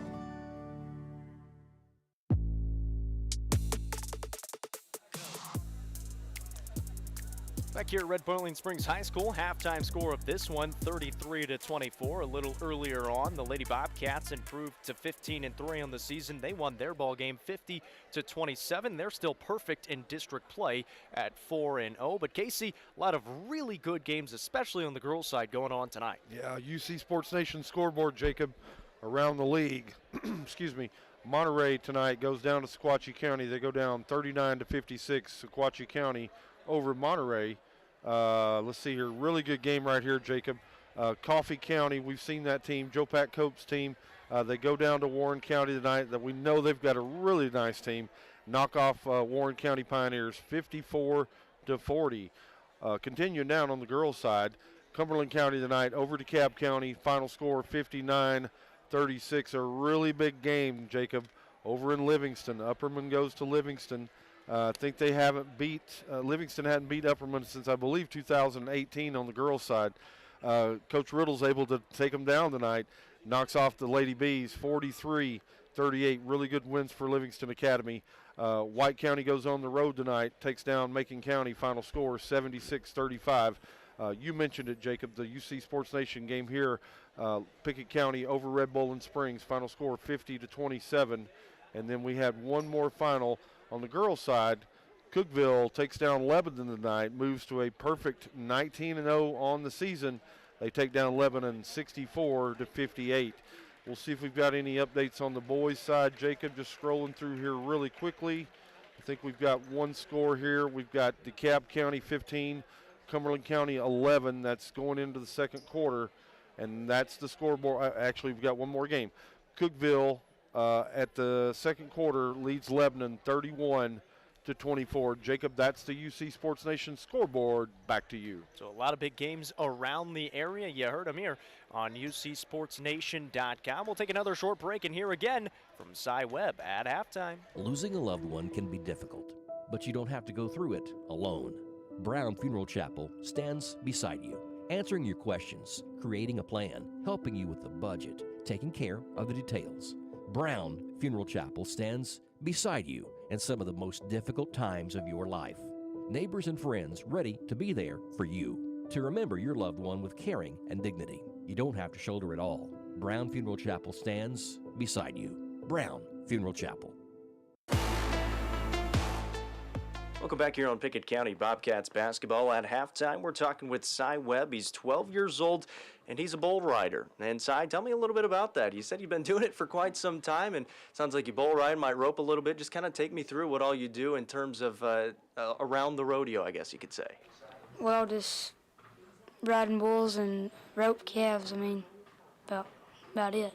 And it sounds like you've been doing it for quite some time. You said your brother kind of got you into it. Do you remember what age you might have been when you started? No, I mean, just ever since I could walk, he's kind of taught me how to swing a rope and stuff and ride, and used to get on goats and stuff when he told me to, and that's just how I got started. So, I mean, you're 12 years old, you're riding bulls, and, I mean, I assume you take a couple of falls. Does that ever hurt or anything? Are you ever scared to get on a bull and start riding? No, not really. I mean, just have the same mindset every time and just ride them. That's all I got in mind. Now, Lane said he's kind of been all over the country doing what he does. Are you kind of doing the same thing, or do you go with him? I guess, what's that like? Where have you been, and what do you do at those events? I've been everywhere. Mainly when we go out west, I rope, and I don't know many bull ridings out there, but that's all rope. That's about it out there. What do you think is the coolest experience you've had, either in roping or in bull riding, and maybe where was it at?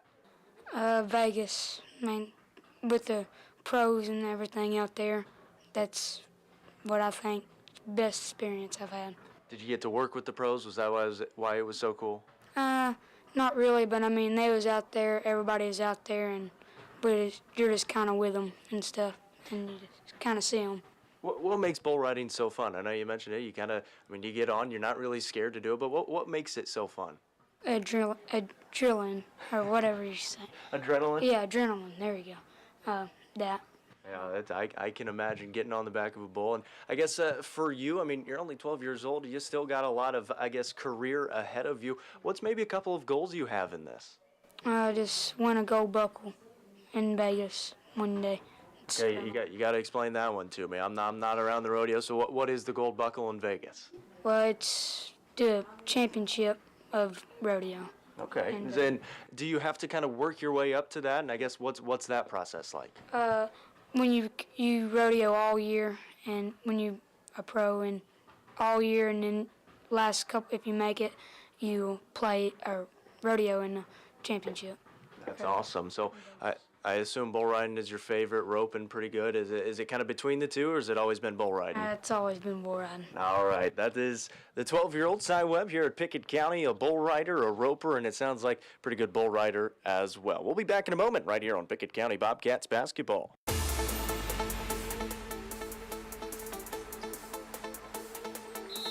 Second half about to get underway here from Red Boiling Springs High School. Jacob Vincent, Casey Bolden with you here on UCSportsNation.com. The Pickett County Bobcats led at the half, 33-24. The Bulldogs will start out with the basketball here in the second half. This is Thompson in the middle of the lane with a floater. It's no good, and Hunter Wattenbarger, the rebound for the Bobcats, is able to clear it away. Quickly up it goes to Heath. Will drive left baseline, spin move, couldn't finish it as it was stolen away by Kopus. Bulldogs back with it. Hackney on the top of the key, goes behind the back, drives in, comes to a jump stop, and there's the the double dribble call, I should say. He kind of lost the handle on the basketball. He didn't agree with it. Coach Molinix didn't agree with it. Thought it was a good call. I was to say, you called it right away. It looked awkward. That's what I'll say about it. He picked up his dribble, and then he dropped it and went and got it again. And when you do that, that's a double dribble. You can't do that. Here's Hunter Wattenbarger underneath the basket, but a little too much English on the up and under. Still 33-24, 7:12 to play in the third. Bulldogs with it. In the corner it goes to Kopus. He'll fire away the triple. It's short, no good. Heath fighting for the rebound. Can't come up with it. It goes out of bounds, and it's going to stay with the Bulldogs on the far side. As Jordan Bohannon did check in and start out this second half. He had to go out early on in that first half. He had a bloody nose, but they were able to get that stopped. And so he starts out this second half. Maxie Wilson was playing in place of him, so they're giving up a little size with Jordan Bohannon in there. Hackney with it here for the Bulldogs. We'll move it to Thompson on the left side. He penetrates, will pull it back out. As he comes to a stop, back out to Hackney. The Bobcats playing a man-to-man defense here. They came out in a zone to start this game, but the Bulldogs were able to get some good points out of it. 6:35, step back jumper on the way is good, but it's a deep two for Colton Kopus there. And I tell you what, the two freshmen in Chris Hackney and Colton Kopus have looked very solid here tonight. Yeah, they sure have. They don't look like a team that's only won a few basketball games, shooting the ball extremely well. playing really hard on the defensive end as well. That's right. This is a team that's gone 4-14 this season. But again, they put up 65 points last night, beat Clark Range 65-39. That was their first district win. We got a foul call on Jordan Bohannon on the other side for the Bulldogs. That's his first and the team's first of this second half. 33-26, 6:12 to play in the third. Pass down low to Heath Wattenbarger from Zach Amonette. Heath is fouled, and Heath is going to be at the line for 2 shots. Got the ball down to him on the deep block. Makes a move to the baseline. He probably got a little deep under there. Didn't have a good angle when he wanted to go up. The good news was he got hammered when he did, so he's going to go to the free throw line right here, Jacob. It's the third foul on Colton Copas. That's the first missed free throw from Heath Wattenbarger. So still scoreless here in the third quarter are the Bobcats. Almost 2 minutes into this third quarter. Heath will try it again and good on the second attempt. He's got 9 points in the contest. He leads the team for the Bobcats. Very balanced scoring attack. As he leads with 9, they've got 34. It's 34-26. 5:58 to play in this third quarter. Here is Carter on the left wing for the Bulldogs. Gets to the middle of the lane, puts up the shot off the window, no good, and Hunter Wattenbarger the rebound. Quickly ahead it goes to Zach Amonette. Zach spins around to the basket, blocked away by Hackney and out of bounds. Strong defensive move there for Chris Hackney, but the Bobcats will keep it underneath the basket. Jacob Amonette checks in for Caleb Lowhorn, so bringing in a little bit more offense. Jacob Amonette will take the ball out now for the Bobcats. Inbound to Heath. He's in the block. He's got the mismatch, but he lost it and then bailed out on a foul call. Coach Mullenix not too happy about it. And it looked like Bohannon got hit again in the face, but he's going to stay in here for right now, and that is going to be Bohannon's second foul. We've got a whistle, and they might be checking Bohannon for some blood again, and he is going to come out here. Yeah, it looks like he's got a little dripping from his nose again.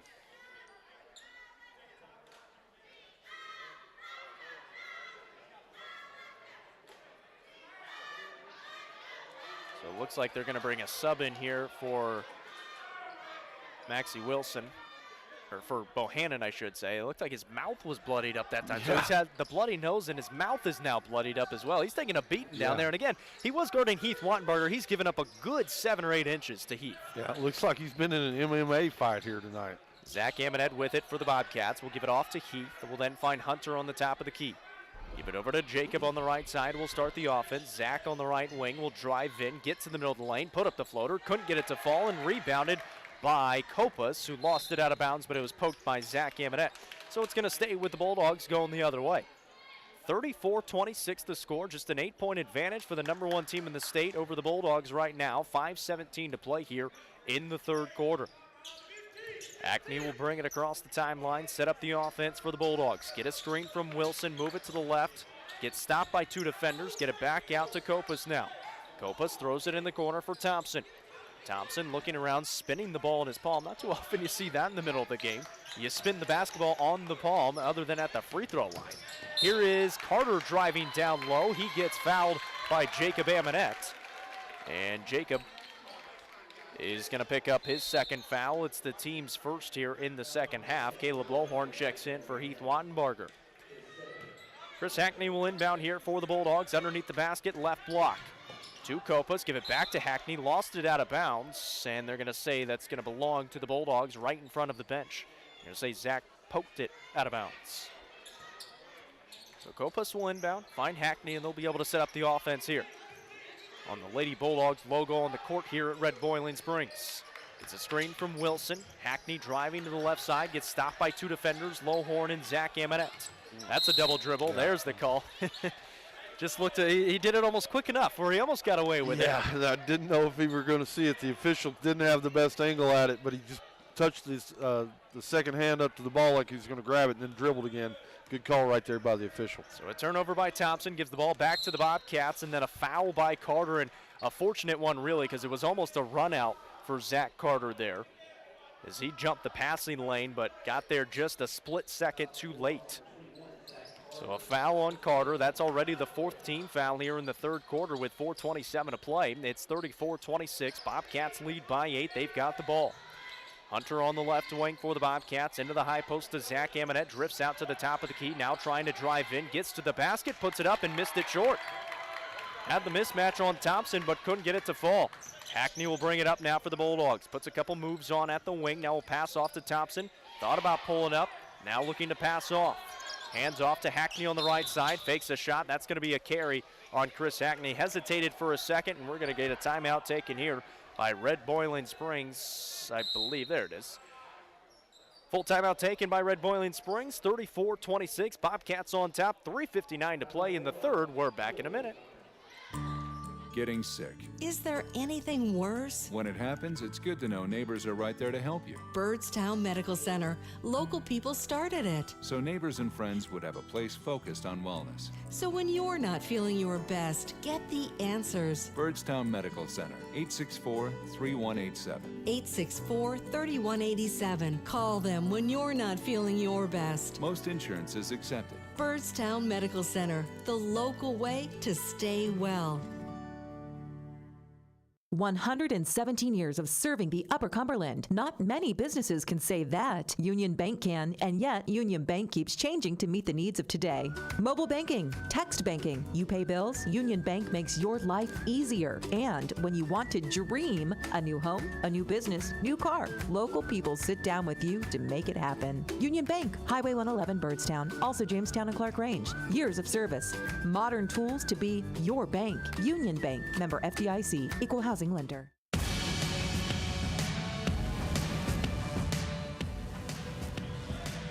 Out of the timeout, Bobcats will have the basketball. 3:58 remaining here in the third. It's 34-26. There's only one timeout left for the Bulldogs. Fairly sloppy third quarter so far, Jacob. There's only been 3 points scored. Bobcats have only scored one. Make that 3. 36-26. They go back up by 10. Only led by 9 at the half, and you mentioned it. It's just 4-2. Make that 3-2 here in the third quarter. 3.5 to play in the third quarter. This is Zach Carter on the wing. We'll give it off to Thompson, top of the key. That was Zach Amonette that knocked down that elbow jumper at the other end, so he gets 2 points here in the third quarter. This is Hackney driving to the basket towards the left baseline. Gets cut off. We'll pull it to the middle of the lane. Find Copas, who tries to penetrate. Shot fake, spin around. Find Carter. Kick it back out to Copas. Fire away the triple. It's going to be short, no good, and rebounded by Jacob Amonette. Finds his brother Zach in transition. Bounce off Caleb Blowhorn. Lays it up and in from the left side. Big man got rewarded for running the court. Nice pass by Zach. He drops it off to Caleb as he's running to the bucket. Nice transition basket right there by the Bobcats. Zach had a couple of options there with Hunter and Caleb with him. It was one on three. 38-26, 2:40 to play in this third quarter. Bulldogs back with it, trailing by 12. Thompson on the top of the key, crosses over, drives in, gets to the basket. Left hand is good. Good move for Riley Thompson. Nice move right there for sure. That's another sophomore. There's 3 sophomores that get a good amount of playing time on this Bulldogs team, and they're starting to look like they know how to play some basketball here. Absolutely. They're playing with a little bit of grit, a little bit of intensity. Amonette answers with a triple, his first of the game at the other end. Zach finally gets one to go down. Zach now with 13 points, leading the way for the Bobcats. They lead it by 13, 41-28, 2:05 remaining in the third quarter. Chris Hackney dribbling out near half court on Zach Amonette, just kind of wasting some time, and looks like they're going to start the offense now. Drives to the left side, gets the middle of the lane, puts up the right-handed floater in, good. He's done that multiple times, and Zach's usually the one on defense, and he's really gotten into the lane fairly easily on him. Yeah, he has. 1:40 to play in this third quarter. It's an 11-point lead for the Bobcats, 41-30. Jacob Amonette on the left wing, reverse it over to Hunter Wattenbarger, pulls up from 15 feet, couldn't get it to fall. Long rebound though, tipped out to Will Amonette. He'll give it back off to Hunter, fakes a 3, now penetrates, skip it over to Zach on the left side. He goes left baseline, lost it out of bounds, and that's going to be last touch by the Bulldogs, and the Bobcats will keep it underneath the basket. Heath Wattenbarger checks in for his brother Hunter. Hunter will get a rest. And again, a game for Hunter, struggling to score the basketball. We saw that against Clark Range, didn't score it a lot, but again, 2 games where you haven't quite needed it as much. Down low, Heath Wattenbarger gets fouled, and he'll be at the line again. Well, thanks in part to his brother. He's been playing some pretty good basketball. Absolutely. Nice little curl play right there, too. Heath worked off a curl right into the paint, got the ball bounced right into him. He's in scoring range, goes up big 34, Wilson hammered him on the shot. He's going to go try to knock down a couple of free throws right here, Jacob. Misses on the first attempt. He's now 1 of 3 from the stripe here in the third quarter with 1:16 to play. Tries it second time and nothing but net. He's got 10 points. He's into double figures for the second straight game. It's 42-30. Leading by 12 now are the Bobcats. Bulldogs with the basketball. Thompson moves it up the left side, gets to the middle of the lane. Now on the high post will pass off to Hackney, who gets to the free throw line. Spins around, another left-handed jumper, high off the glass, no good, and rebounded by Caleb Lowhorn. Will Laminette brings it across the timeline for the Bobcats. 50 seconds remaining here in the third. They lead it by 12. Will on the left side. Hand off to Jacob on the wing. Reverse it over to Zach right side. Little motion action here. Wrap a pass down low to Heath. Backing down Wilson. Trying to power it over him, but was a little deep on the attempt. So a chance here for the Bulldogs to cut into the 12-point advantage as it stands right now that the Bobcats have. Copas dicing up Wattenbarger. Good defense, but then a foul call on the backside of it on Caleb Lowhorn. Just his first of the game. Good defense initially by Heath Wattenbarger, I should say, and then Lowhorn tried to come in and help. Yeah. And he got tagged with the foul. Yeah, Lowhorn came over, tried to double as the guy got closer to the rim. He went up high. Thought it was pretty good defense, Jacob. Thought he came down a little bit into him. That's where he picked up the foul. Copas knocks down the first free throw. He's played very well in this one. He's got 10 points now. Him and Hackney both have played well. Copas tries it again, knocks it down again. He's got a nice looking stroke. 4 points in the quarter, good for 11 on the game. It's 42-32. 19 seconds to play in the third.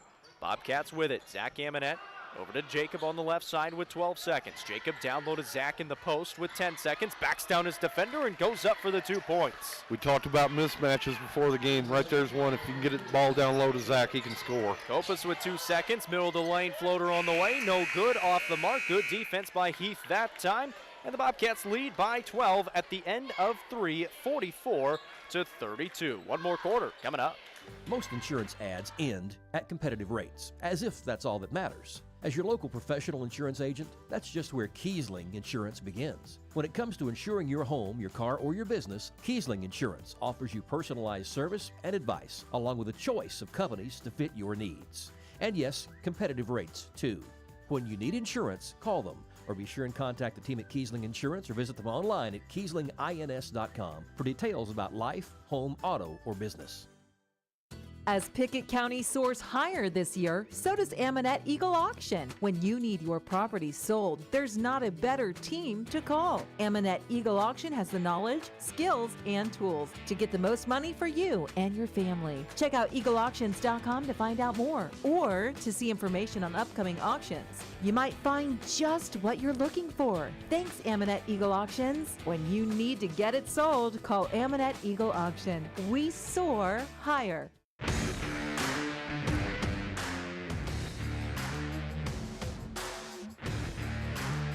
Fourth quarter about to get underway here at Red Boiling Springs High School. 44-32 in favor of the #1 Pickett County Bobcats. But Coach Amonette, he said multiple times this season he thinks this Bulldogs team is the most improved from last year. This is a team that didn't win a single game last year. They've already won 4 games this year, and they're only down 12 points to the #1 team in the state right here with 1 quarter to play. Yeah, we talked about it. Hey, who knows what happens in the fourth quarter if you can keep it close. They're within striking range right here, Jacob, playing with a lot of grit and determination. We'll see how the fourth quarter plays out. The Bobcats start out with the ball first. Will fires away a triple. It's off the mark, no good. The Bulldogs will have a chance to cut into the lead. And again, no matter what happens here in the fourth, I think this brings a lot of confidence to this RBS squad going forward. Here's a 3-ball try, top of the key, good for Colton Copas. He's got 14, and it's within 9, 44-35. Bobcats back with it, still leading, but only by 3 possessions. Will Amonette, Zach Amonette, top of the key, steps in, Lowhorn down low, goes up, and another 2 points for Caleb Lowhorn. Guess what? He's into double figures again. Yeah. Back-to-back games for him. Really nice pick and roll right there. Caught him rolling right down the lane. Really nice pass by Zach. Good finish by Caleb. Caleb also, he might be 4 of 4 from the field along with 2 free throws. 46-35, Bobcats lead by 11, 6:55 to play here in the fourth. Thompson with it on the top of the key for the Bulldogs, drives it to the left side, hands off Copas, gets the middle of the lane, got fouled, and he knocks it down. He'll be at the line for 1. Foul's going to be called on Caleb Lowhorn, his second. And Copus is feeling it a little bit. Yeah, he's in a groove right now. He's got all the points right here in the quarter. Going to try to go make a three-point play the hard way. Try to cut into this Bobcat lead a little bit more. Try to make a run. So Copus at the line, able to knock it down off the front iron and falls in. He's got 17 points in the ball game now. It's 46-38 within 8 and just chipping off that lead. That ball goes into the backcourt, but last touch by the Bulldogs. Bobcats able to go get it and bring it back to the front court. Will Amonette on the right side. Surveying with 6:30 on the clock. Will bring it towards the top of the key. We'll give it off to Hunter Wattenbarger. Hunter looks to the sideline. Kind of waits for the play to develop. Give it back to the point guard and Will Amonette. Hand off to Zach. Move it left side for Hunter Wattenbarger again. Over to Jacob on the left wing. Tried to force a pass down low. It was stolen for a second, but then lost it out of bounds was Riley Thompson. So the Bobcats fortunate to keep it on that near sideline right in front of their bench. You can feel some energy growing right here in the Bulldogs crowd and their bench. They're getting a little confidence, feeling like they can compete and possibly even win this game. Here's Caleb Lowhorn with the basketball, trying to get to the hoop. He got fouled and knocks it down again. Caleb Lowhorn, have yourself a game. Wow, big time move right there by Caleb. Nice little spin move. Got the defender up. He's going to the line right here to try to drop the and one. He's playing at a really high level right now, Jacob. Well, we think he had a career high on Tuesday with 12 points. This to make it 13, in and out no good, but a lane violation anyways called on the Bobcats. So Lowhorn going to sit at 12 points again. They actually called it on Caleb was the lane violation. Said he stepped over the line before the shot hit the rim. So 48-38, call off the free throw. Bulldogs back with the basketball. Thompson on the right wing. 5:50 to play in the ball game. Hand off to Zach Carter. Carter will bring it over to Hackney between the circles. Goes between the legs, will drive in, try to get to the basket, tried to wrap a pass around, and a foul is called on Zach Amonette. Zach's going to pick up his third foul. That's the team's fourth. And the Bulldogs will have it underneath the basket. 48-38. Bulldogs trail by 10 with 5:40 remaining here in this fourth quarter. Hackney looking to inbound. Throw it over the top for Zach Carter. He's got it on the top of the key. Thompson falling out near half court, tripped over Carter. We've got a whistle, and a foul's going to be called on Jacob Amonette. Copus had the mismatch, and Copus was trying to post him up. Jacob gets tagged with his third foul now, and now the 15th foul. Coach just told him to front him right here. We'll watch that. Instead of playing behind him, he's going to try to front him, see if we can get backside help. Well, Hunter switches off on Copus. Hackney trying to drive in, bounce off to Wilson, steps through, goes up left hand, no good, and the rebound cleared by the Bobcats. That would have been a big shot, momentum-wise, for Red Boiling Springs. Had a long possession, but couldn't come out of it with points. 5:16 to play in the ball game. Bobcats lead by just 10. 48-38. Hunter Wattenbarger triple try. Yes! That's a big shot, both for his confidence and the team. Yeah, needed that one right there for sure. 6 points now for him. It's his second triple of the game, and the final timeout taken here by the Bulldogs with 5:01 to play. 5 minutes and 1 second. 51-38 the score. We're back in 1 minute. Emily Dickinson coined the phrase, crumbling is not an instant act. While many of life's problems seem to come from nowhere, the truth is, most of them give some kind of early warning sign or signal. No matter what the problem in your life may be, it will always be easier to overcome when you have money stashed away in a savings account at People's Bank. People's Bank and Trust Company of Pickett County. Investing in the future, one customer at a time. Equal Housing Lender, member FDIC. Time is money, and if your car's transmission is out of sorts, if your heating and cooling system is on the fritz, if your car will not start, it's costing you time. Pryor's Auto Spot gets it repaired. Work done right, on time, and that puts money back in your pocket. And Pryor's has tires to keep you running. No need to go anywhere else. Pryor's Auto Spot, 8410 Highway 111. Save time. Schedule your repair job at pryorsautospot.com. Getting your vehicle repaired. Pryor's.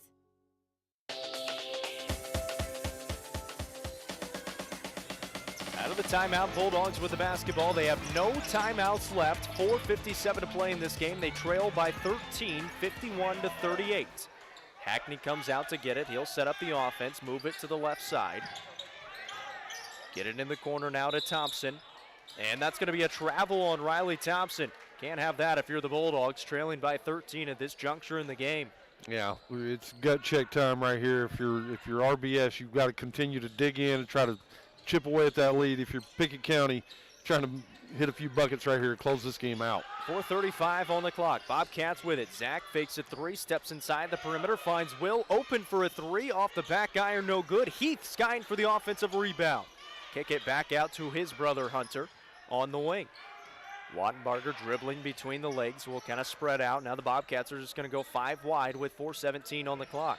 Hunter gets to the middle of the lane, puts up a floater, couldn't get it to fall. Lowhorn fighting for the rebound, is going to be fouled. Foul on the Bulldogs.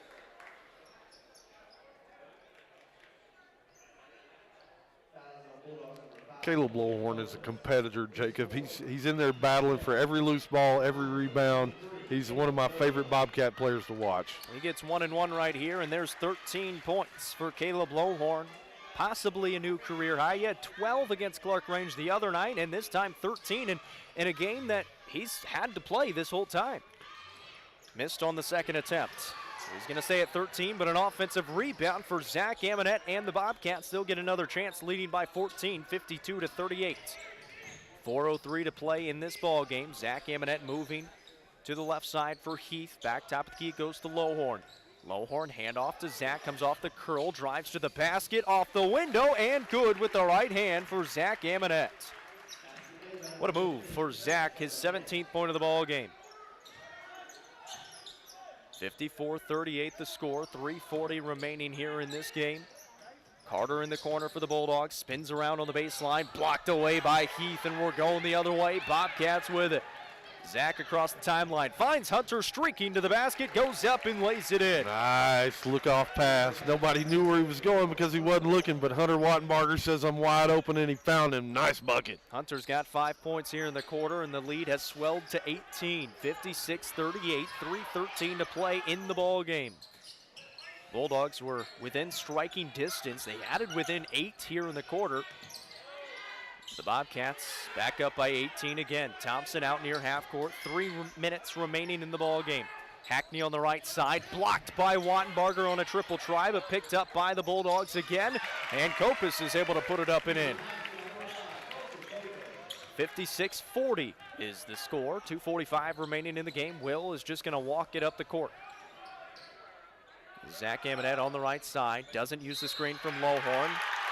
And Thompson, a little bit of an acting job, able to pull off the foul. That's going to be an offensive foul on Zach Amonette, his 4th. Got his forearm out there a little bit. Pretty good acting job right there by the defender as well. Couldn't tell if there was a lot of contact. He really sold it that there was, though, and convinced the official. Offensive foul. Helps that Thompson's a lot smaller than Zach Amonette as well, so that's going to make it look worse no matter what. 2:28 to play in the game. That was the 4th foul on Zach Amonette. 56-40 is the score. Kopis on the left wing for the Bulldogs. Will give it off to Thompson between the circles. Thompson will move it to the right side. Get a screen. Now look left side. Find Carter. Carter, shot fake, will bring it along the perimeter. One hand pass to the right side for Kopis. Stands on the Lady Bulldogs logo. An entry pass in the post to Wilson. Shot fake on Hackney outside. He drives in, and that's an offensive foul on Hackney. Guess what? Caleb Lowhorn was there to take it. I love his competitiveness. He's standing in there. He's getting 50-50 balls, offensive rebounds. He's probably got a career high tonight in terms of points. He just took an offensive foul. That's a huge momentum swing in this game. Jacob Lowhorn, he gets my game ball right now. Caleb Lowhorn playing very well in this one. 13 points, takes the charge right there. He's had a couple of huge rebounds as well. Bobcats lead at 56-40 with 1:53 to play in this ball game, and they're just going to go 5 wide, and if they get an open lane, they'll take it and try to get some points, but no reason to even try to score right here. Zach Amonette, middle of the lane, floater is good. 19 points for Zach. 95 seconds to play in the ball game. 58-40. Bobcats, the #1 team in the state, starting to show why they can deal with some adversity and still win big. Bulldogs on the top of the key. Move it to the right side for Carter. Carter jabs, and now will drive into the corner to Hackney, who head fakes, drives in high off the window, and got it to fall. Nice shot right there. He scored 9 in the first half, held to 4 here in the second half, 2 in the third, 2 here in the fourth, but still good for 13 on the ball game. Here's Hunter Wattenbarger in the corner, was wide open, didn't take the shot. Now will drive left baseline, get to the middle of the court, and just pass off to Jacob Amonette at half court. Under a minute to play in the game. It's a 16-point ball game. Zach Amonette with the basketball. Drives to the basket, got fouled. He made the basket, but they're going to call a foul before the shot. And so it's going to be 1 in bonus coming here for Zach Amonette. That's going to be the 4th foul on Riley Thompson. Jordan Bohannon will check back in here for the Bulldogs for Maxie Wilson. 3 players actually have been playing with 4 fouls for quite some time now for the Bulldogs. I should say Thompson just picked up his 4th, but Hackney and Copas have been playing with 4 fouls for quite some time in this ball game.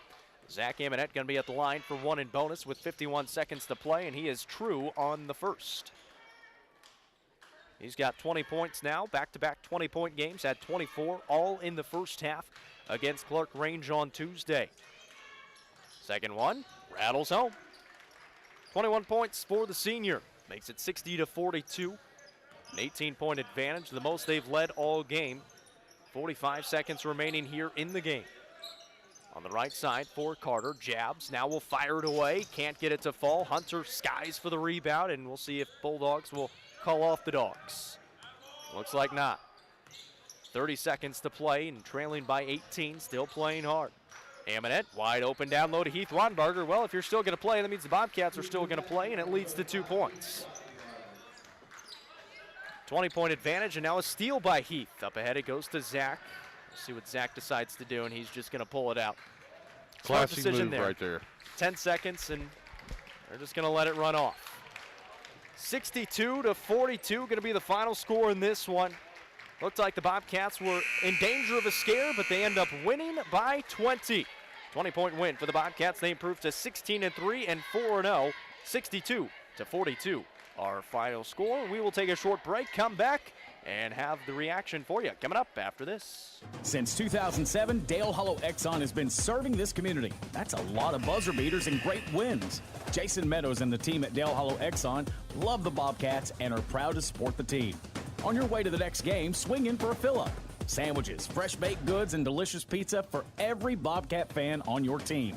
And of course, Synergy Supreme Gas from Exxon to keep your car running with the speed of the Bobcats. Dale Hollow Exxon. Refuel after every game at Dale Hollow Exxon. When your day-to-day work causes pain, when your daily exercise stops you cold, when picking up the groceries or your grandchild makes you ache, call Milestone. Milestone Physical Therapy improves lives. Milestone builds futures by finding the source of your pain. It's not about covering up the aches, it's about getting rid of them. Call 864-8090 for an appointment. 864-8090. Orthopedic care that improves your life. With over 20 years' experience, see Laura Reagan at Milestone Physical Therapy.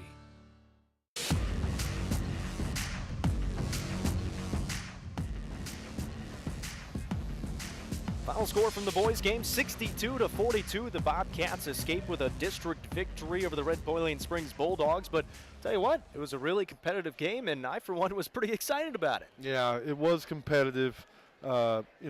RBS, as we talked about it, Pickett County, they're going to get everybody's best game moving forward. They're the #1 ranked team in single A in the whole state of Tennessee, so they've got to target this RBS team. They were gritty and tough. They played with a lot of effort tonight, created some turnovers uncharacteristic of Pickett County. I thought Hackney and Copas shot the ball extremely well tonight, was able to keep RBS. They hung around. Hey, they had 8. They cut it to 8. Had a chance to cut it even more there in the fourth quarter. Pickett County goes on a run like a good team does. They're able to close them out. They had some really nice play in the fourth quarter. Zach stepped up. I think he had around 7 points, 6 or 7 points, maybe even 8 there in the quarter. Really helped close them out.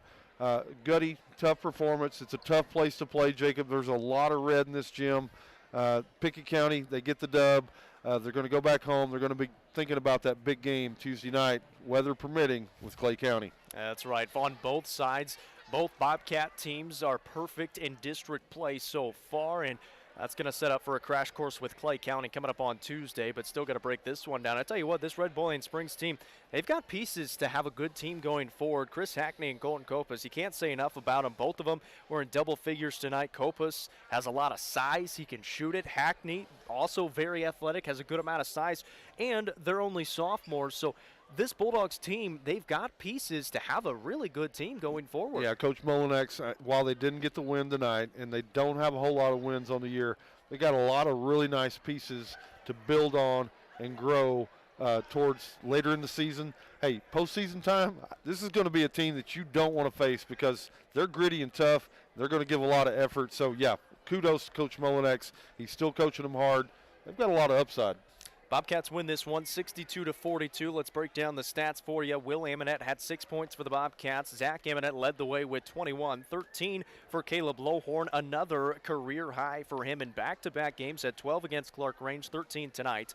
Hunter Wattenbarger with 8 points, 12 for Heath Wattenbarger, the third double-figure score for the Bobcats, and 2 for Jacob Amonette. On the other side for the Red Boiling Springs Bulldogs, 13 points for Chris Hackney, 19 for Colton Copas, 5 for Riley Thompson, and 5 for Zach Carter. Final score 62-42. The Pickett County Bobcats improved to 16-3 and 4-0 in district play. The Red Boiling Springs Bulldogs fall to 4-15 and 1-5 in district play. We'll take a short break. When we come back, we'll have another scoreboard for you and try to get some final scores from around the area on the boys' side. That's coming up next. Exclusive coverage of Bobcats basketball. Sponsored by First Choice Family Care. Primary care, preventative care, wellness. Your choice is First Choice Family Care. People's Bank and Trust. Pickett County's community bank. People's Bank. Equal housing lender. Member FDIC. Kiesling Insurance. 35 years serving neighbors like you in Pickett County. Visit KieslingINS.com. And by Milestone Physical Therapy, improving lives, building futures by finding the source of pain. Milestone Physical Therapy. 117 years of serving the Upper Cumberland. Not many businesses can say that. Union Bank can, and yet Union Bank keeps changing to meet the needs of today. Mobile banking, text banking, you pay bills, Union Bank makes your life easier. And when you want to dream a new home, a new business, new car, local people sit down with you to make it happen. Union Bank, Highway 111 Birdstown, also Jamestown and Clark Range. Years of service, modern tools to be your bank. Union Bank, member FDIC, equal housing lender. As Pickett County soars higher this year, so does Amonette Eagle Auction. When you need your property sold, there's not a better team to call. Amonette Eagle Auction has the knowledge, skills, and tools to get the most money for you and your family. Check out eagleauctions.com to find out more or to see information on upcoming auctions. You might find just what you're looking for. Thanks, Amonette Eagle Auctions. When you need to get it sold, call Amonette Eagle Auction. We soar higher. Losing a loved one can be difficult, but you don't have to go through it alone. Brown Funeral Chapel stands beside you, answering your questions, creating a plan, helping you with the budget, taking care of the details. Brown Funeral Chapel stands beside you in some of the most difficult times of your life. Neighbors and friends ready to be there for you, to remember your loved one with caring and dignity. You don't have to shoulder it all. Brown Funeral Chapel stands beside you. Brown Funeral Chapel. It's game night, but sniffles are slowing your MVP. Your choice is First Choice Family Care. Dad doesn't feel like a pickup game. Your choice is First Choice Family Care, 864-3232. Mom's been benched all weekend. Your choice is First Choice Family Care. Taking care of your family team all year round. Primary care, preventative care, wellness. Your choice is First Choice Family Care. Walk-ins and appointments. Your choice is First Choice Family Care. Always accepting new patients.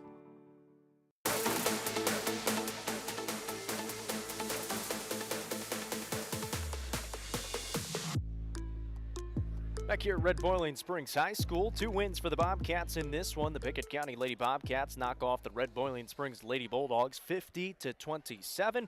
Lady Bobcats improved to 15-3 on the season, 4-0 in district play. They'll get set to take on the Clay County Lady Bulldogs yet again coming up on Tuesday on the road, weather permitting this weekend, of course.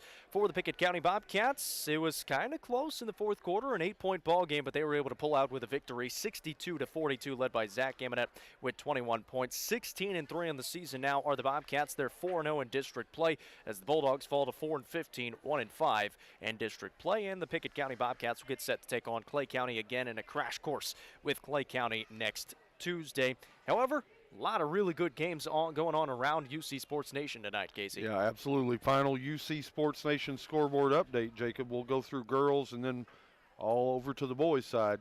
A final tonight, Sequatchie County over Monterey, 56-39. Warren County takes on Coffee County tonight, goes down. Coffee County 54, Warren County 40. Warren County moves to 16-3 on the season. Big win tonight for Cumberland County. They take down DeKalb 59-36. 7A game tonight, Jacob. Clay County goes down to Gordonsville, takes down the Gordonsville Tigers 72-47. Livingston tonight over Upperman 43-38. White County 76. Macon County 35. Pickett County 50. Red Bowling Springs 27. Final score on the girls' scoreboard. The Cookville game, they had a big game tonight versus Lebanon. They actually take down Lebanon tonight. Final score 64-58. Lebanon 15-4 on the season. Cookville moves to a perfect 19-0, Jacob. Over on the boys' side, scroll down through here. We got a lot of scores tonight. Over on the boys' side, at halftime, we got a score: Monterey 26, Sequatchie County 31. Going into the fourth quarter, Cumberland County 46, DeKalb 44. Really tight game there. Clay County 50, Gordonsville 44. Late in the third quarter. That sounds like a fun game down in Gordonsville. Upperman 37, Livingston 36 in the third. Final in White County. White County 74, Macon County 24. Big win tonight for White County. Pickett County 62, Red Bowling Springs 42. You heard it right here on UC Sports Nation. And then lastly, Jacob, with 7 minutes to go, fourth quarter, Cookville leads Lebanon 61-59. Jacob, that's the UC Sports Nation scoreboard. Back to you. Casey, that Clay County-Gordonsville game going to be a huge one depending on the winner of that game, because Pickett County undefeated on the boys' side in district play right now, 4-0. If Clay County wins that game, both of them would be 4-0 in district play. Well, sets up for whoever wants first place coming up on Tuesday. On the girls' side, Pickett County already in first place, but Clay County, if they were able to beat Pickett County next Tuesday, they would take a share of first place in district play. So it's going to be a big game no matter what on both sides. But the Pickett County girls basketball team, they're looking like one of the top teams in the state right now on the A side. Absolutely, Jacob. They're playing with high energy, high intensity. They're playing with a purpose. They're getting really good play by some of their younger players. We're really starting to see some of them step up, like your Callie Reeder. A lot of Lowe has stepped up to play a lot as well. Just really playing at a high level here tonight. Continue to play with really extreme confidence, especially in the offensive end.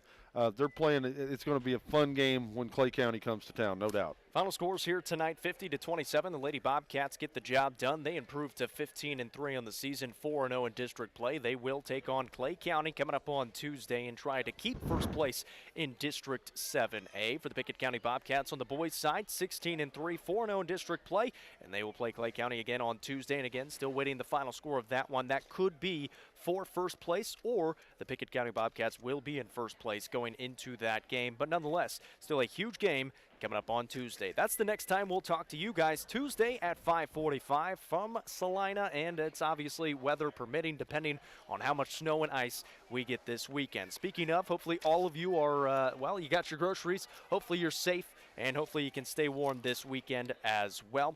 For Casey Bolden, I'm Jacob Vincent saying so long from Red Boiling Springs. We'll talk to you from Salina on Tuesday. 117 years of serving the Upper Cumberland. Not many businesses can say that. Union Bank can, and yet Union Bank keeps changing to meet the needs of today. Mobile banking, text banking, you pay bills, Union Bank makes your life easier. And when you want to dream a new home, a new business, new car, local people sit down with you to make it happen. Union Bank, Highway 111 Birdstown, also Jamestown and Clark Range.